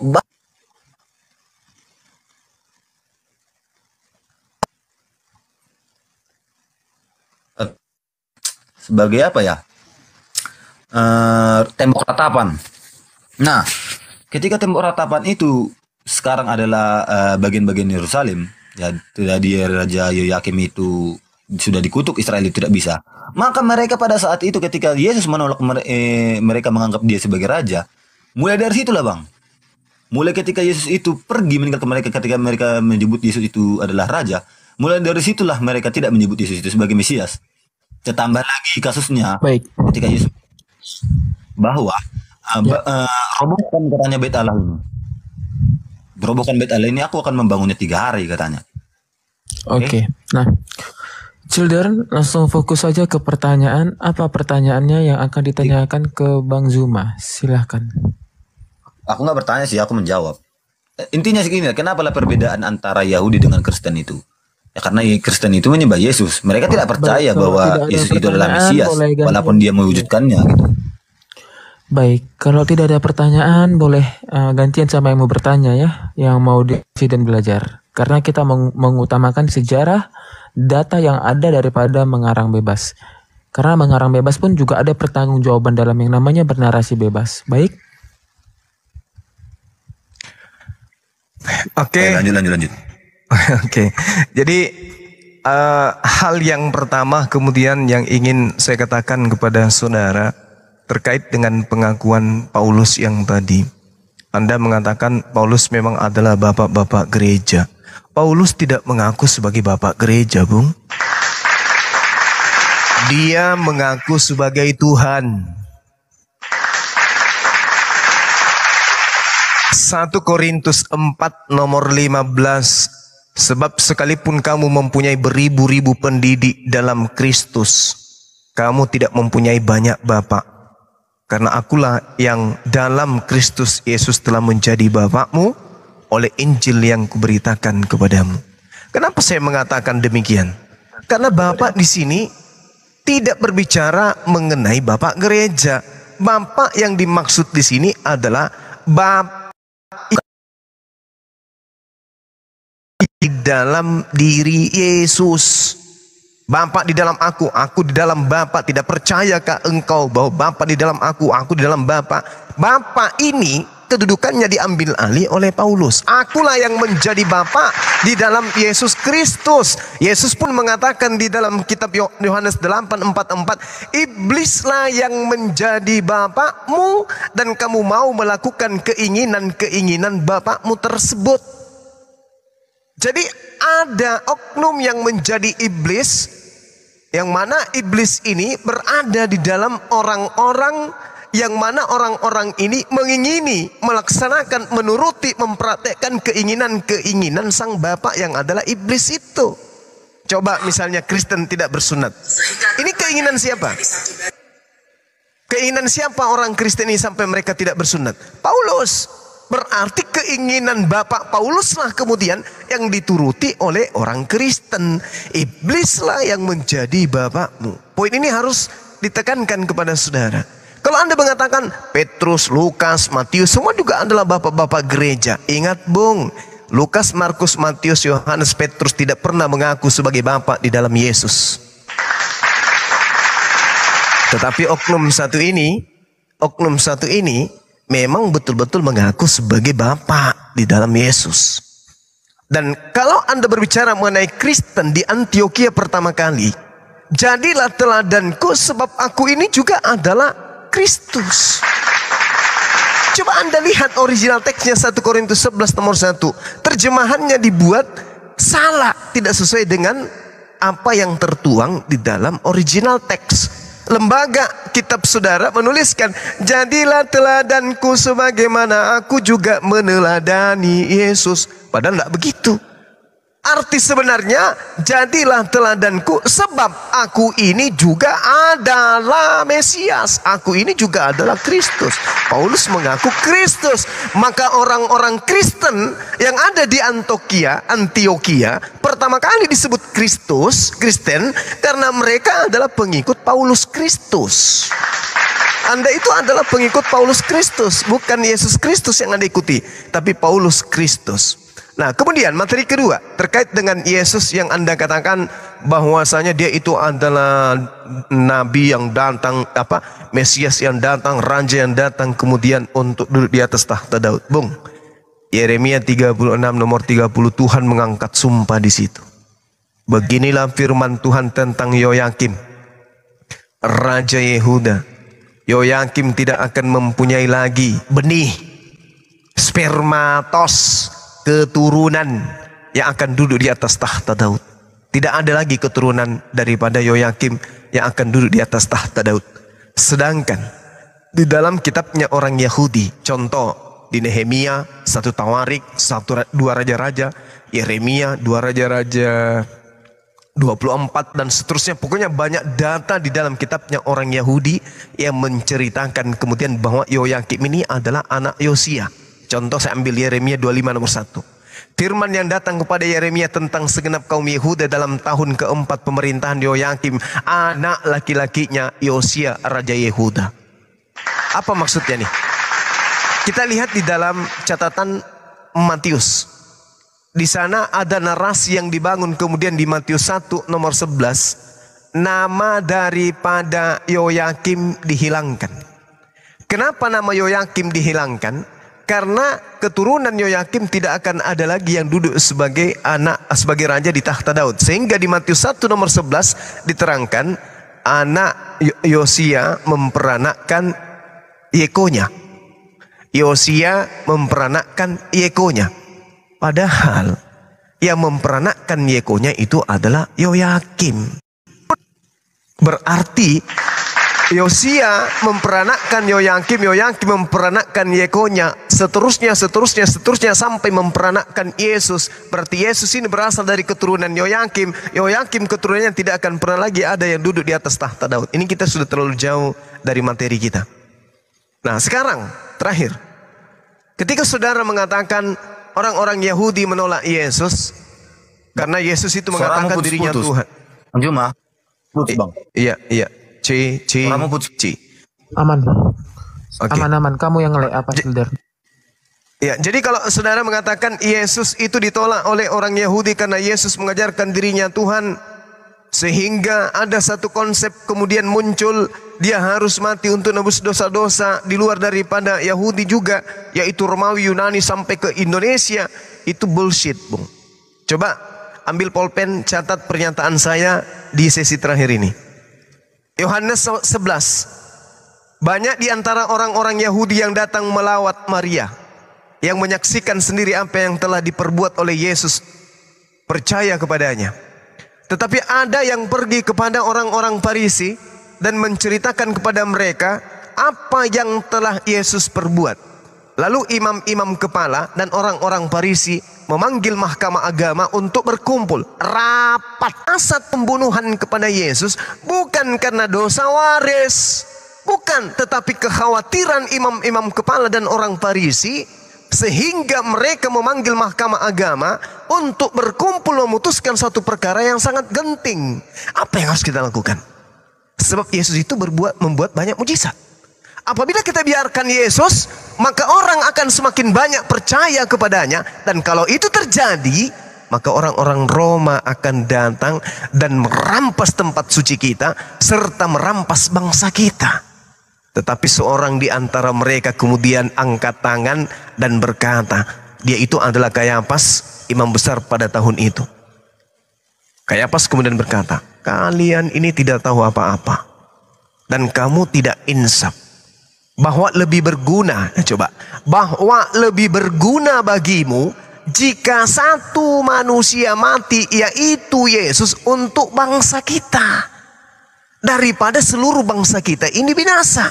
Jadi Yesus diadakan perundingan, kemudian menceritakan tentang Yesus, mulai dari sebabnya dia dirundingkan, sebabnya dia ingin dibunuh, sebabnya dia dibunuh, itu sudah dirundingkan. Bahwa lebih baik Yesus satu-satu ini mati untuk bangsa kita ini, daripada seluruh bangsa kita diambil oleh Romawi. Jadi tidak dikatakan lebih baik Yesus mati untuk menanggung semua dosa manusia, tidak. Ini kronologis terjadi sebelum kejadian penangkapan penyaliban terhadap Yesus. Jadi imam kepala kemudian mengatakan, kalian ini tidak apa-apa. Kalian ini tidak insaf. Bahwa lebih berguna bagi kita, bagi kamu sekalian, jika satu orang mati yaitu Yesus untuk bangsa kita, daripada seluruh bangsa kita ini binasa. Hal itu dikatakan oleh Kayafas bukan dari dirinya sendiri, tetapi sebagai imam besar pada tahun itu bernubuat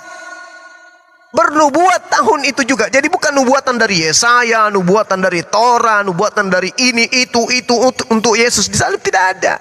Cuma Kayafas yang bernubuat bahwa Yesus akan mati untuk apa? Untuk dosa waris. Salah. Yesus mati untuk bangsa Israel. Yohanes 11 nomor 51. Dan bukan hanya untuk bangsa itu saja, tetapi juga untuk mengumpulkan dan mempersatukan anak-anak Allah yang bercerai-berai. Anak-anak Allah yang bercerai-berai ini yang dimaksud siapa? Bani Yakub. Nomor 53-nya kemudian ditutup dengan mengatakan, mulai hari itu mereka sepakat, imam-imam kepala, orang Farisi, mahkamah agama, mereka sepakat untuk membunuh Yesus. Kesepakatan ini diambil demi untuk menyelamatkan bangsa Israel dari rampasan orang-orang Roma, bukan untuk dosa waris. Jadi ini fakta di dalam kitab saudara yang menceritakan. Ajaran dosa waris kemudian melangkahi data sejarah yang tertulis, sejarah histori berdasarkan Bible Yohanes 11 ini. Muncul Paulus menghapuskan ini semua. Bullshit itu semua. Yang benar adalah Yesus mati di atas tiang salib untuk dosa-dosa kita. Itulah yang diimani Kristen hari ini. Maka iblislah yang menjadi bapakmu, dan kamu mau melakukan keinginan-keinginan bapakmu, meskipun tertulis dengan jelas di dalam kitab Anda sendiri, Yesus mati untuk Bani Israel, untuk orang Israel, karena orang Israel, imam kepala, mahkamah agama takut kalau bangsanya dirampas oleh orang Romawi. Maka mereka harus membunuh Yesus, karena kalau tidak membunuh Yesus, tidak akan ada lagi orang-orang Israel yang percaya kepada mereka. Kalau mereka tidak dipercayai oleh Israel lagi, maka orang Israel tidak akan bayar perpuluhan. Kalau tidak ada yang bayar perpuluhan, maka tidak ada upeti untuk Romawi. Kalau tidak ada upeti untuk kekaisaran Romawi, maka orang Romawi datang akan merampas Yerusalem Israel. Maka mereka tikar akan menggulung mereka, bukan mereka yang menggulung tikar. Ini yang terjadi. Tapi ini semua sejarah yang tertulis di Bible dihapuskan, dikebiri, dibungkus, dibakar, dihilangkan, diocehkan, dilepehkan kemudian. Lalu mengambil doktrin-doktrin Paulus. Untuk itulah Yesus mati, untuk dosa kita. Bahkan bukan hanya dosa kita, tetapi dosa dunia. Nah ini konsep ini. Bahkan ada tertulis di atas tiang salib, orang yang terkutuk di atas tiang salib, sebab dia akan menghapuskan dosa-dosa dunia. Itu ajaran siapa? Ajaran Saulus. Ajaran Saulus yang bapak ini yang kubilang. Makanya ajaran Yahudi dan ajaran Kristen tidak bisa menyatu. Kenapa? Karena ajaran Kristen ajaran Paulus, sementara ajaran Yahudi adalah ajaran Yesus. Beda. Antara ajaran Yesus dan ajaran Paulus itu berbeda. Antara Yahudi dan Kristen itu berbeda. Maka iblislah yang bekerja di sini. Makanya saya katakan kepada saudara, kenapa Yesus banyak disebut sebagai anak Tuhan, anak Tuhan, anak Theos, anak Allah, anak Allah, anak Allah? Karena Kristen kelak akan diajarkan menyembah kepada manusia bernama Yesus yang mereka gelari dengan sebutan anak Allah. Demikian. Baik. Waalaikumsalam warahmatullahi wabarakatuh. Jadi kalau misalnya Anda mau ditanya, saya akan kerucutkan pertanyaan saya. Berdasarkan nubuat yang diutarakan oleh Kayafas, imam besarnya orang Yahudi, Yohanes 11 45 sampai data 53, untuk apakah Yesus dibunuh? Menurut catatan yang ada di Yohanes 11 ini, nubuat pembunuhan terhadap Yesus itu diperuntukkan untuk apa dia dibunuh? Tolong jawab berdasarkan data yang ada di dalam Yohanes 11 45 sampai dengan data 53. Mulai hari itu mereka sepakat untuk membunuh Yesus. Untuk apa Yesus dibunuh? Berdasarkan nubuat, berdasarkan sejarah, hasil perundingan imam-imam kepala dan orang-orang Farisi. Ingat, Kristen belum ada di sini. Kristen nanti setelah Paulus itu memproklamirkan agamanya di Antioquia. Silakan.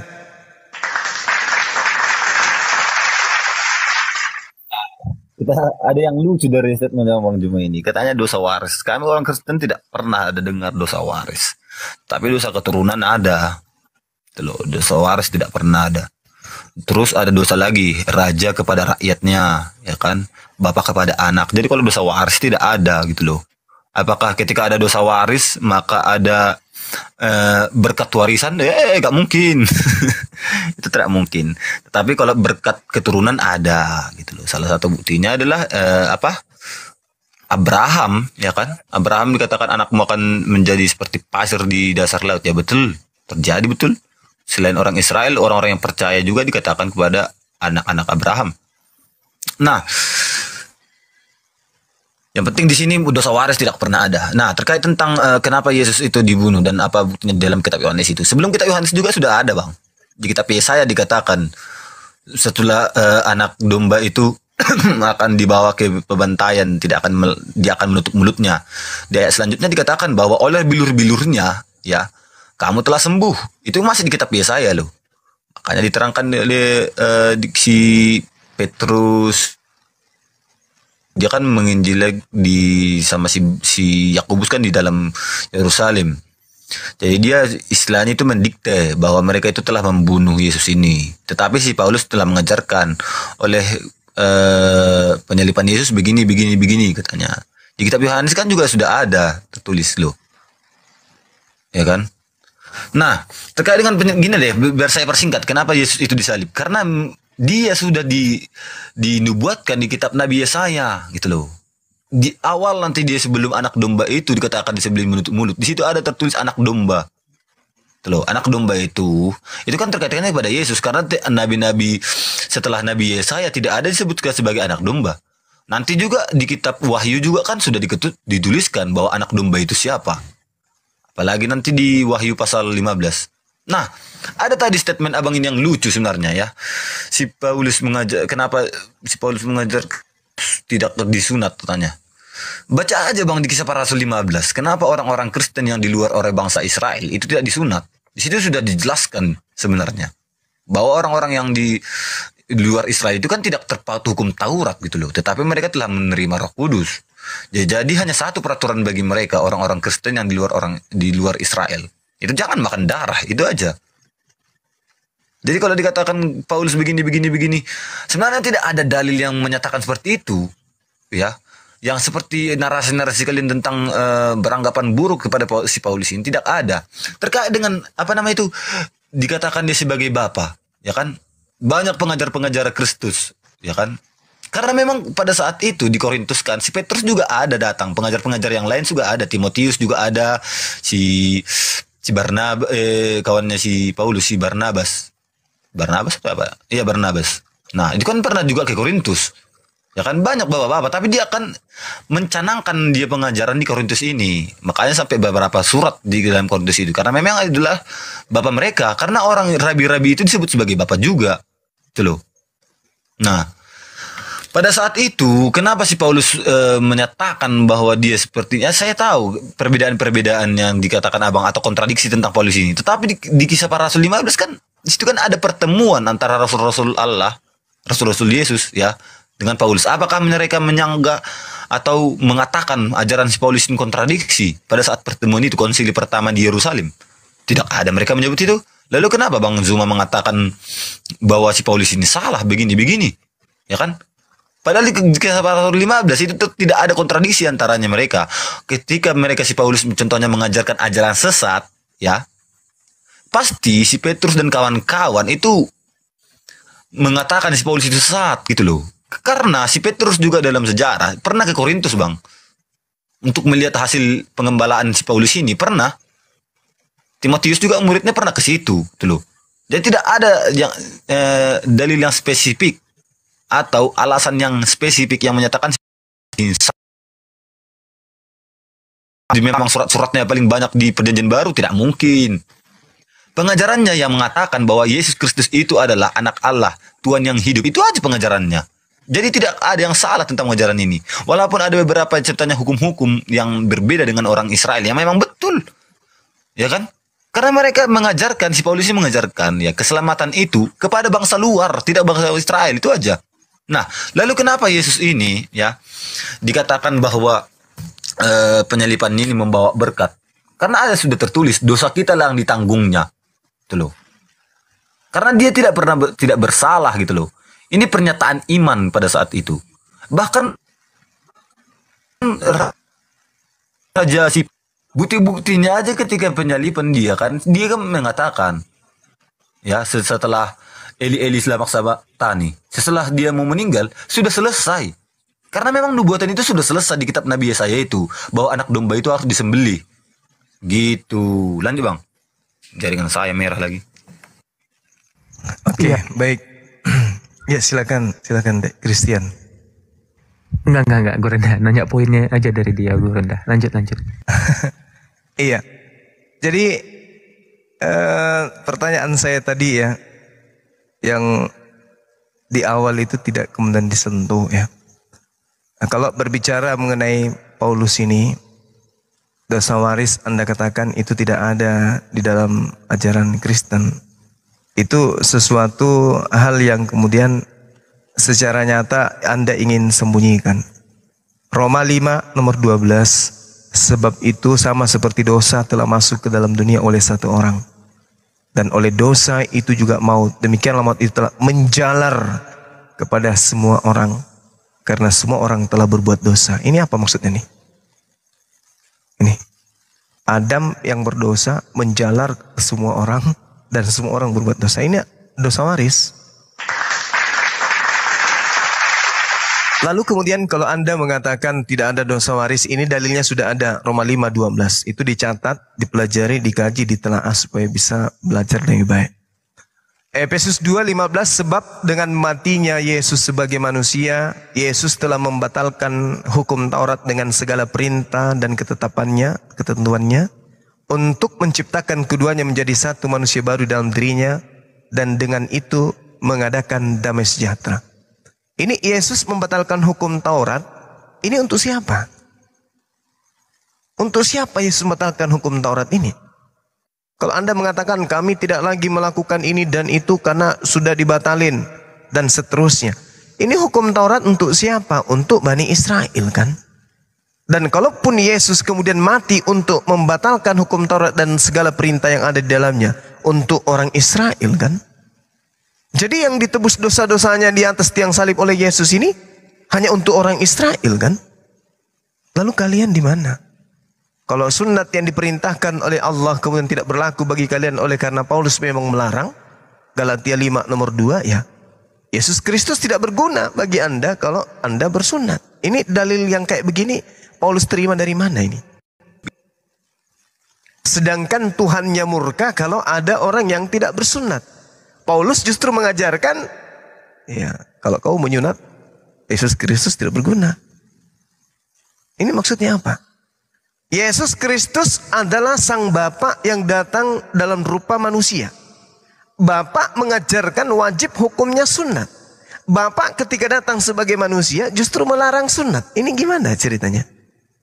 Ajaran apa ini? Kayak ajaran lontong sayur kurasa. Galatia 5 nomor 1. Baik. Supaya kita sungguh-sungguh merdeka. Merdeka dari apa? Maksudnya merdeka dari apa? Sebab Kristus telah memerdekakan kita. Memerdekakan kita dari apa? Oh, memerdekakan kita dari aturan-aturan Tuhan. Memerdekakan kita dari menghambakan diri kepada Tuhan. Ini Paulus dapat inti ilmu kayak begini dari mana? Ya dari dirinya sendiri. Kenapa bisa? Karena dia adalah sang Bapa itu sendiri. Menurut dia. Oh, kok bisa kayak gitu kali Bang Zuma? Mari kita lihat apa yang diterangkan oleh Paulus di dalam Galatia 2:19. Memang apa yang dikatakan sana Bang? Coba lihat. Sebab aku telah mati oleh hukum Taurat untuk hukum Taurat, supaya aku hidup untuk Allah. Aku telah disalibkan dengan Yesus. Mantap kali Bapak Paulus ini. Mengaku dia mati, telah dibunuh untuk hukum Taurat, Yesus di dalam Efesus 2 nomor 15 mati untuk batalkan Taurat. Kemudian Yesus bangkit hidup kembali. Paulus mengatakan aku telah mati supaya aku hidup lagi untuk Allah. Bangkit berarti, ya kan? Aku telah disalibkan dengan Yesus. Wow, keren. Inilah yang kemudian saya katakan di awal. Yesus kemudian mengatakan 12 orang telah kupilih, satu di antaranya setan. Dan setan inilah yang kemudian mengambil posisi terbesar di dalam menyesatkan manusia. Oleh karena mengajarkan anak Allah adalah Allah, anak Theos adalah Theos, anak Tuhan adalah Tuhan. Inilah Yesus, inilah Paulus.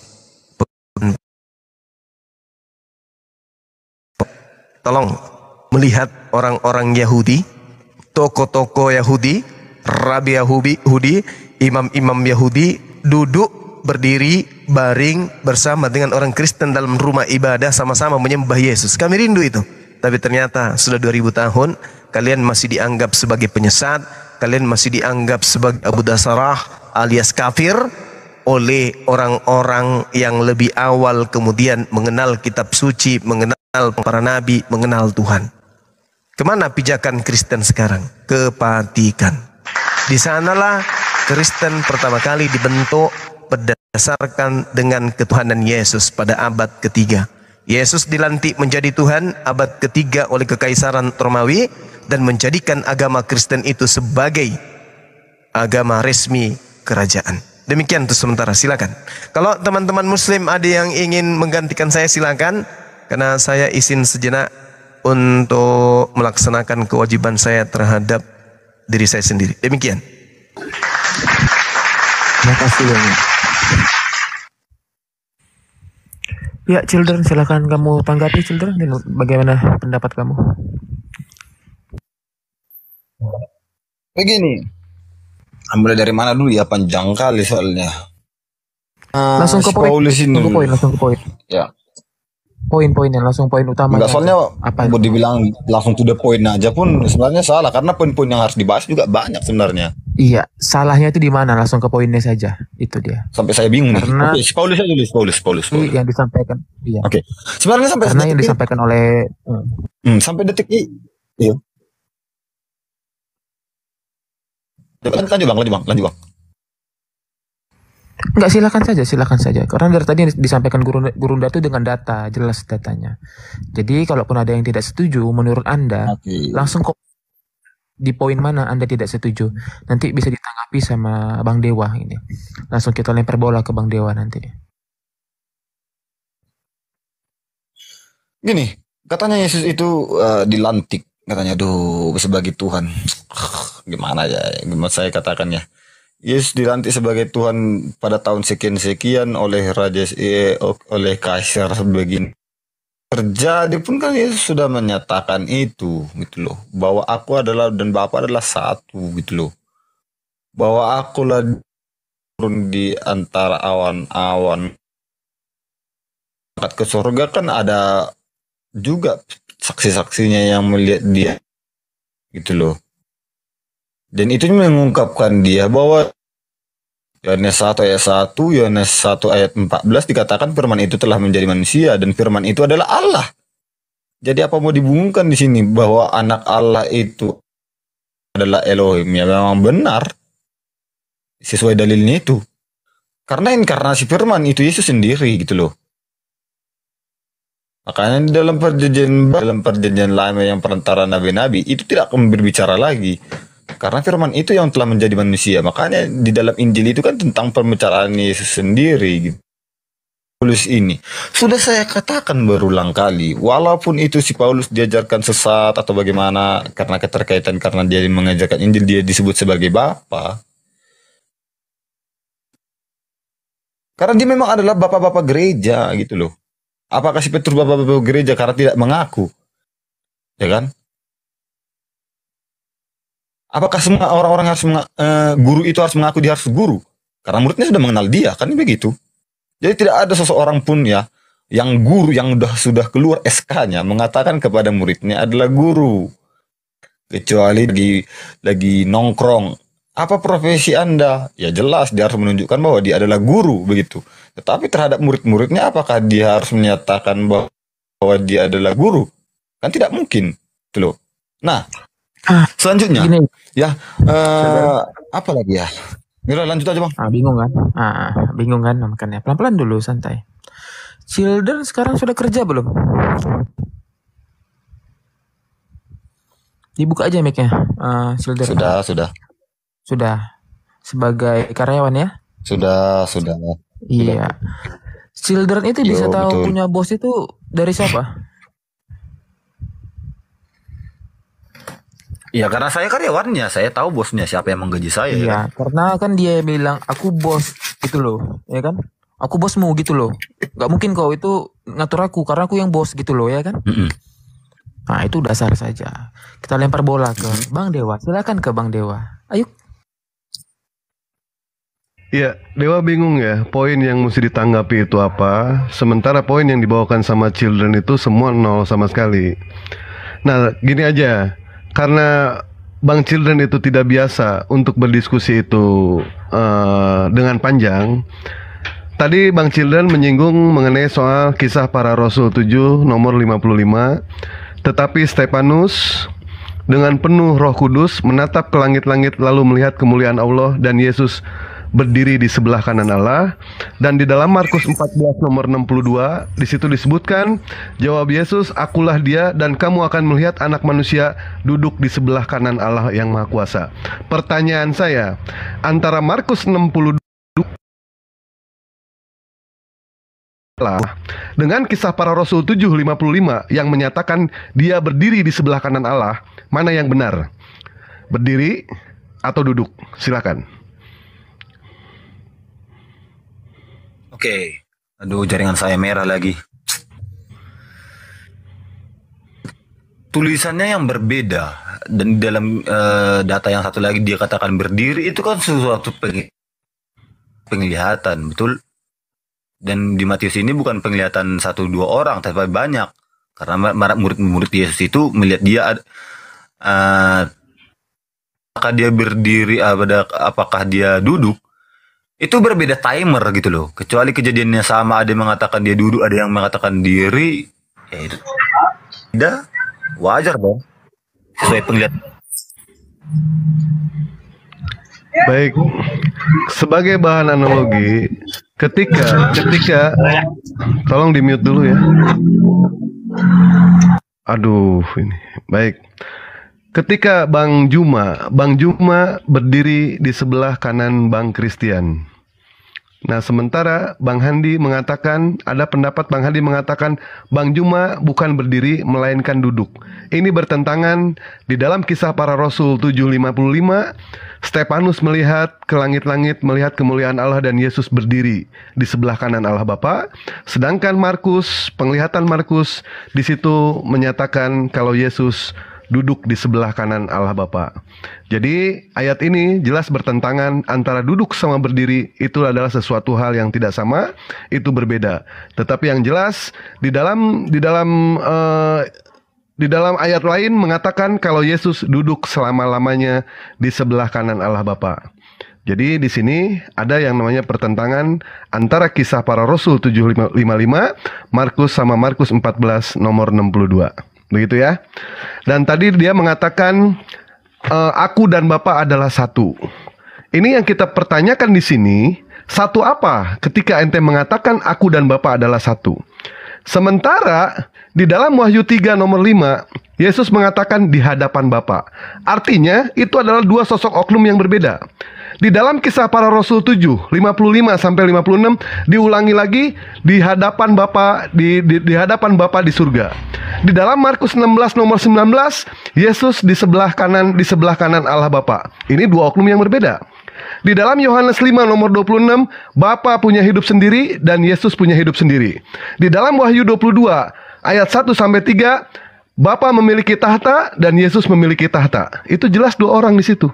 Bagaimana mungkin Anda mengatakan aku dan Bapa adalah satu, sementara ayat-ayat yang bertentangan yang mengatakan bahwa antara Yesus dengan Bapa itu adalah dua oknum yang berbeda.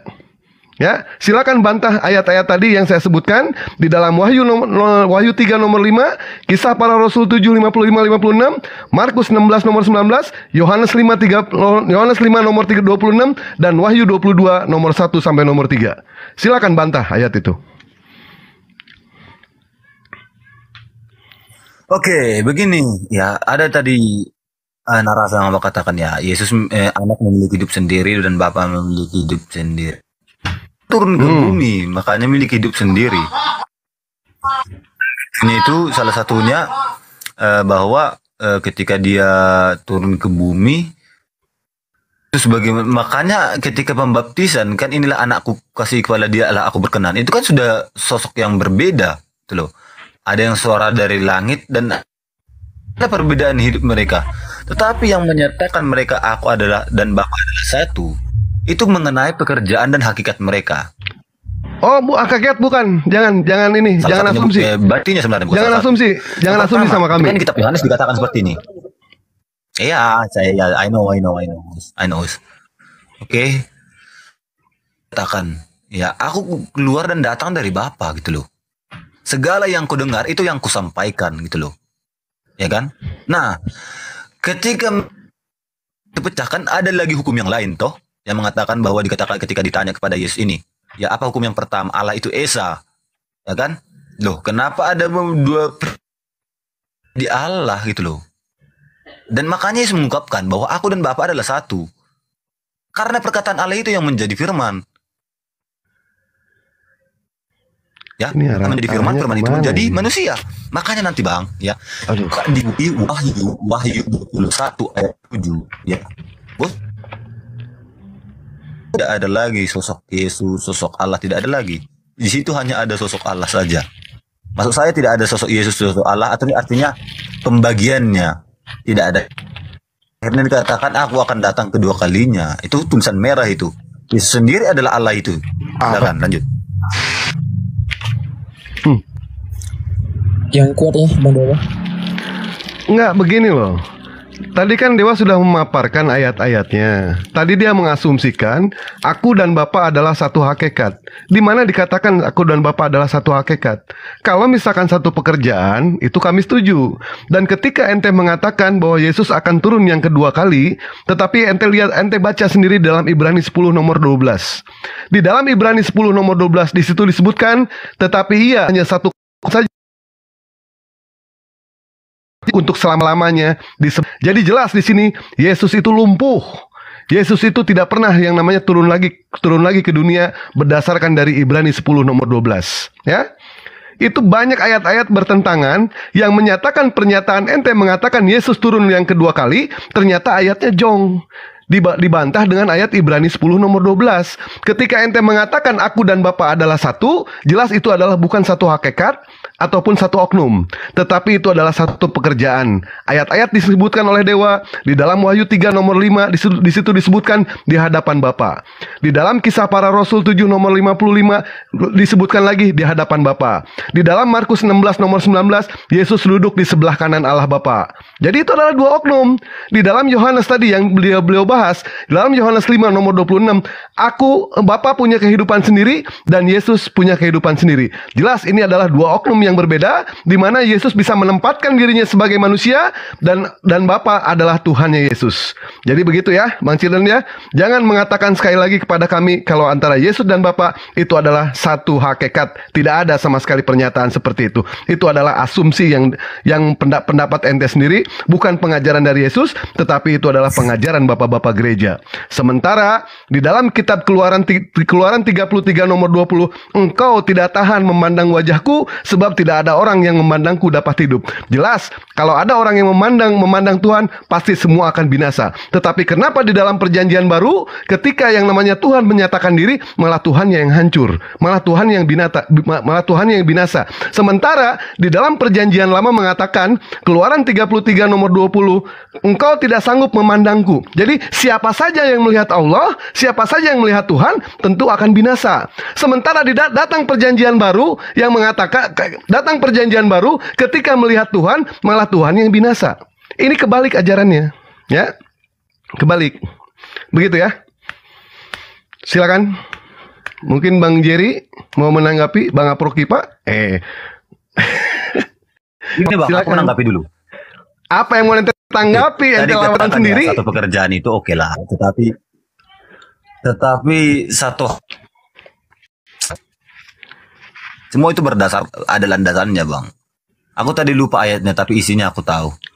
Di Yohanes 14 ini memperjelas hakikat Yesus ini ya. Ketika Filipus itu bertanya gitu loh. Ngomong apa sih? Gitu loh. Bla bla bla. Nggak tahu, kosong Bang Andi. Dikatakan seperti ini. Nggak ada ini, kosong ini, asumsi banget ini ya. Jadi ayat sendiri dilawan sendiri sama Abang. Daripada aku menjelaskan, baca aja Yohanes 14 ayat 9. Enggak, aku sebenarnya dari tadi aku buka dalil, oke? Tetapi Abang tidak mau baca, silakan aja. Itu loh. Wahyu 21 ayat 7. Itu aja membuktikan mereka satu hakikat, itu aja. Lanjut. Di mana dikatakan kan ada data kalau misalkan ya Wahyu berapa? Wahyu berapa yang mengatakan Yesus dan Bapa itu adalah Wahyu satu? 21 ayat 7. Baik, di dalam Wahyu 21 ayat berapa? Oke. Yuk. Ayat 7. Ayat 7. Bagaimana ayat 7. bunyinya? Bagaimana bunyinya? Baca aja situ. Yuk. Baik, kalian pantas disebut anak-anakku dan aku senang disebut Allahmu. Akulah menjadi Siapa yang menang? Kata mereka dan aku adalah anak-anak. Mereka adalah anak-anakku.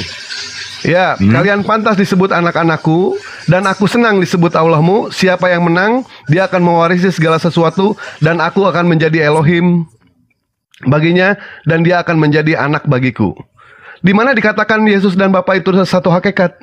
Tidak ada pernyataan seperti itu. Lah, kalau misalkan Yesus mengatakan seperti ini, Yesus dikatakan sebagai anak. Apakah anak dengan Bapa itu sama, Bang? Anak dengan Bapa sama atau tidak? Sama. Anak dan Bapa sama. Anak dan Bapa sama. Gepeng dasar.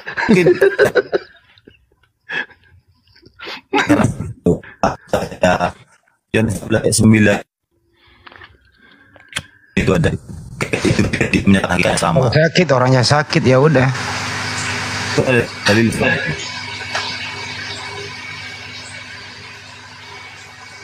Bang Jerry, silakan, ada yang mau ditanggapi? Dalilnya Yohanes 14 ayat 9, Wahyu 21 ayat. Tapi masih ngomong dia. Kamu dalil semua itu. Kamu doubling. Baik, tadi sudah dijelaskan ya. Di dalam Wahyu 21 ayat 7, kalian pantas disebut anak-anakku. Di mana dikatakan di situ Yesus dan Bapa itu satu hakikat. Tidak ada sama sekali pernyataan seperti itu. Yesus satu hakikat itu tidak ada. Antara anak dengan Bapa itu adalah dua sosok oknum. Oknum yang berbeda. Tidak mungkin yang namanya anak sama dengan Bapa. Itu hal yang tidak mungkin. Ini bahasa Indonesia dari mana? Ente belajar dari mana yang mengatakan anak sama Bapa itu sama? Di mana yang mengatakan seperti itu? Kalau itu sama tujuan, kami percaya sama tujuan. Misalkan Bang Children adalah seorang dokter, anak Bang Children itu dokter juga. Dia satu tujuan. Tujuannya apa? Untuk menyembuhkan orang. Kami percaya. Tetapi kalau misalkan ente mengatakan antara dan Bapak itu adalah satu hakikat, itu salah. Salah itu.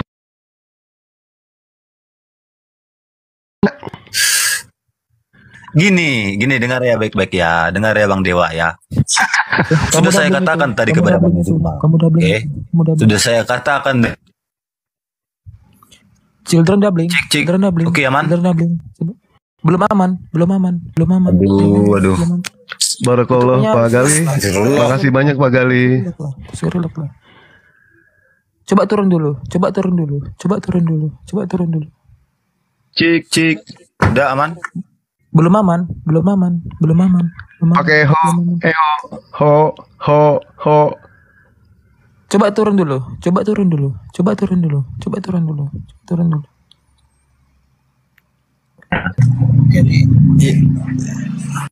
Masih belum. Ada aman ini. Alhamdulillah, ada aman. Masya Allah ya. Ya silakan teman-teman dari Kristen ya yang mau naik, silakan. Astagfirullahaladzim, ya Allah ya Rabbi, susah amat ya menyadarkan mereka ya. Padahal children ini sudah diskusi sama dewa berapa kali gitu kan. Setidaknya akalnya sudah mulai kebuka, tetapi ternyata makin kesini makin parah lagi. Mungkin obatnya kebanyakan kemarin. Obatnya. Aduh, ini namanya ini lagi ya. Ini pasti dari Muslim ini. Jangan ini, siapa ini? Kalau Muslim, enggak, ini Abang, menghujat. Enggak boleh. Bang Yes, nanti tolong ya namanya diganti. Jangan menggunakan nama seperti itu. Tidak baik. Kita jangan membalas perlakuan mereka. Tidak perlu. Kita tidak perlu membalas. Ya, biarkan mereka melakukan drama manisnya seperti itu. Walau bagaimanapun juga, walaupun drama manis yang mereka mainkan itu, Insya Allah akan balas dengan ajab yang amat sadis nanti. Ya, kita tidak perlu ikut-ikutan seperti mereka. Pakai nama yang bagus saja. Itu jauh lebih bijaksana dan jauh lebih bijak sini. Silakan.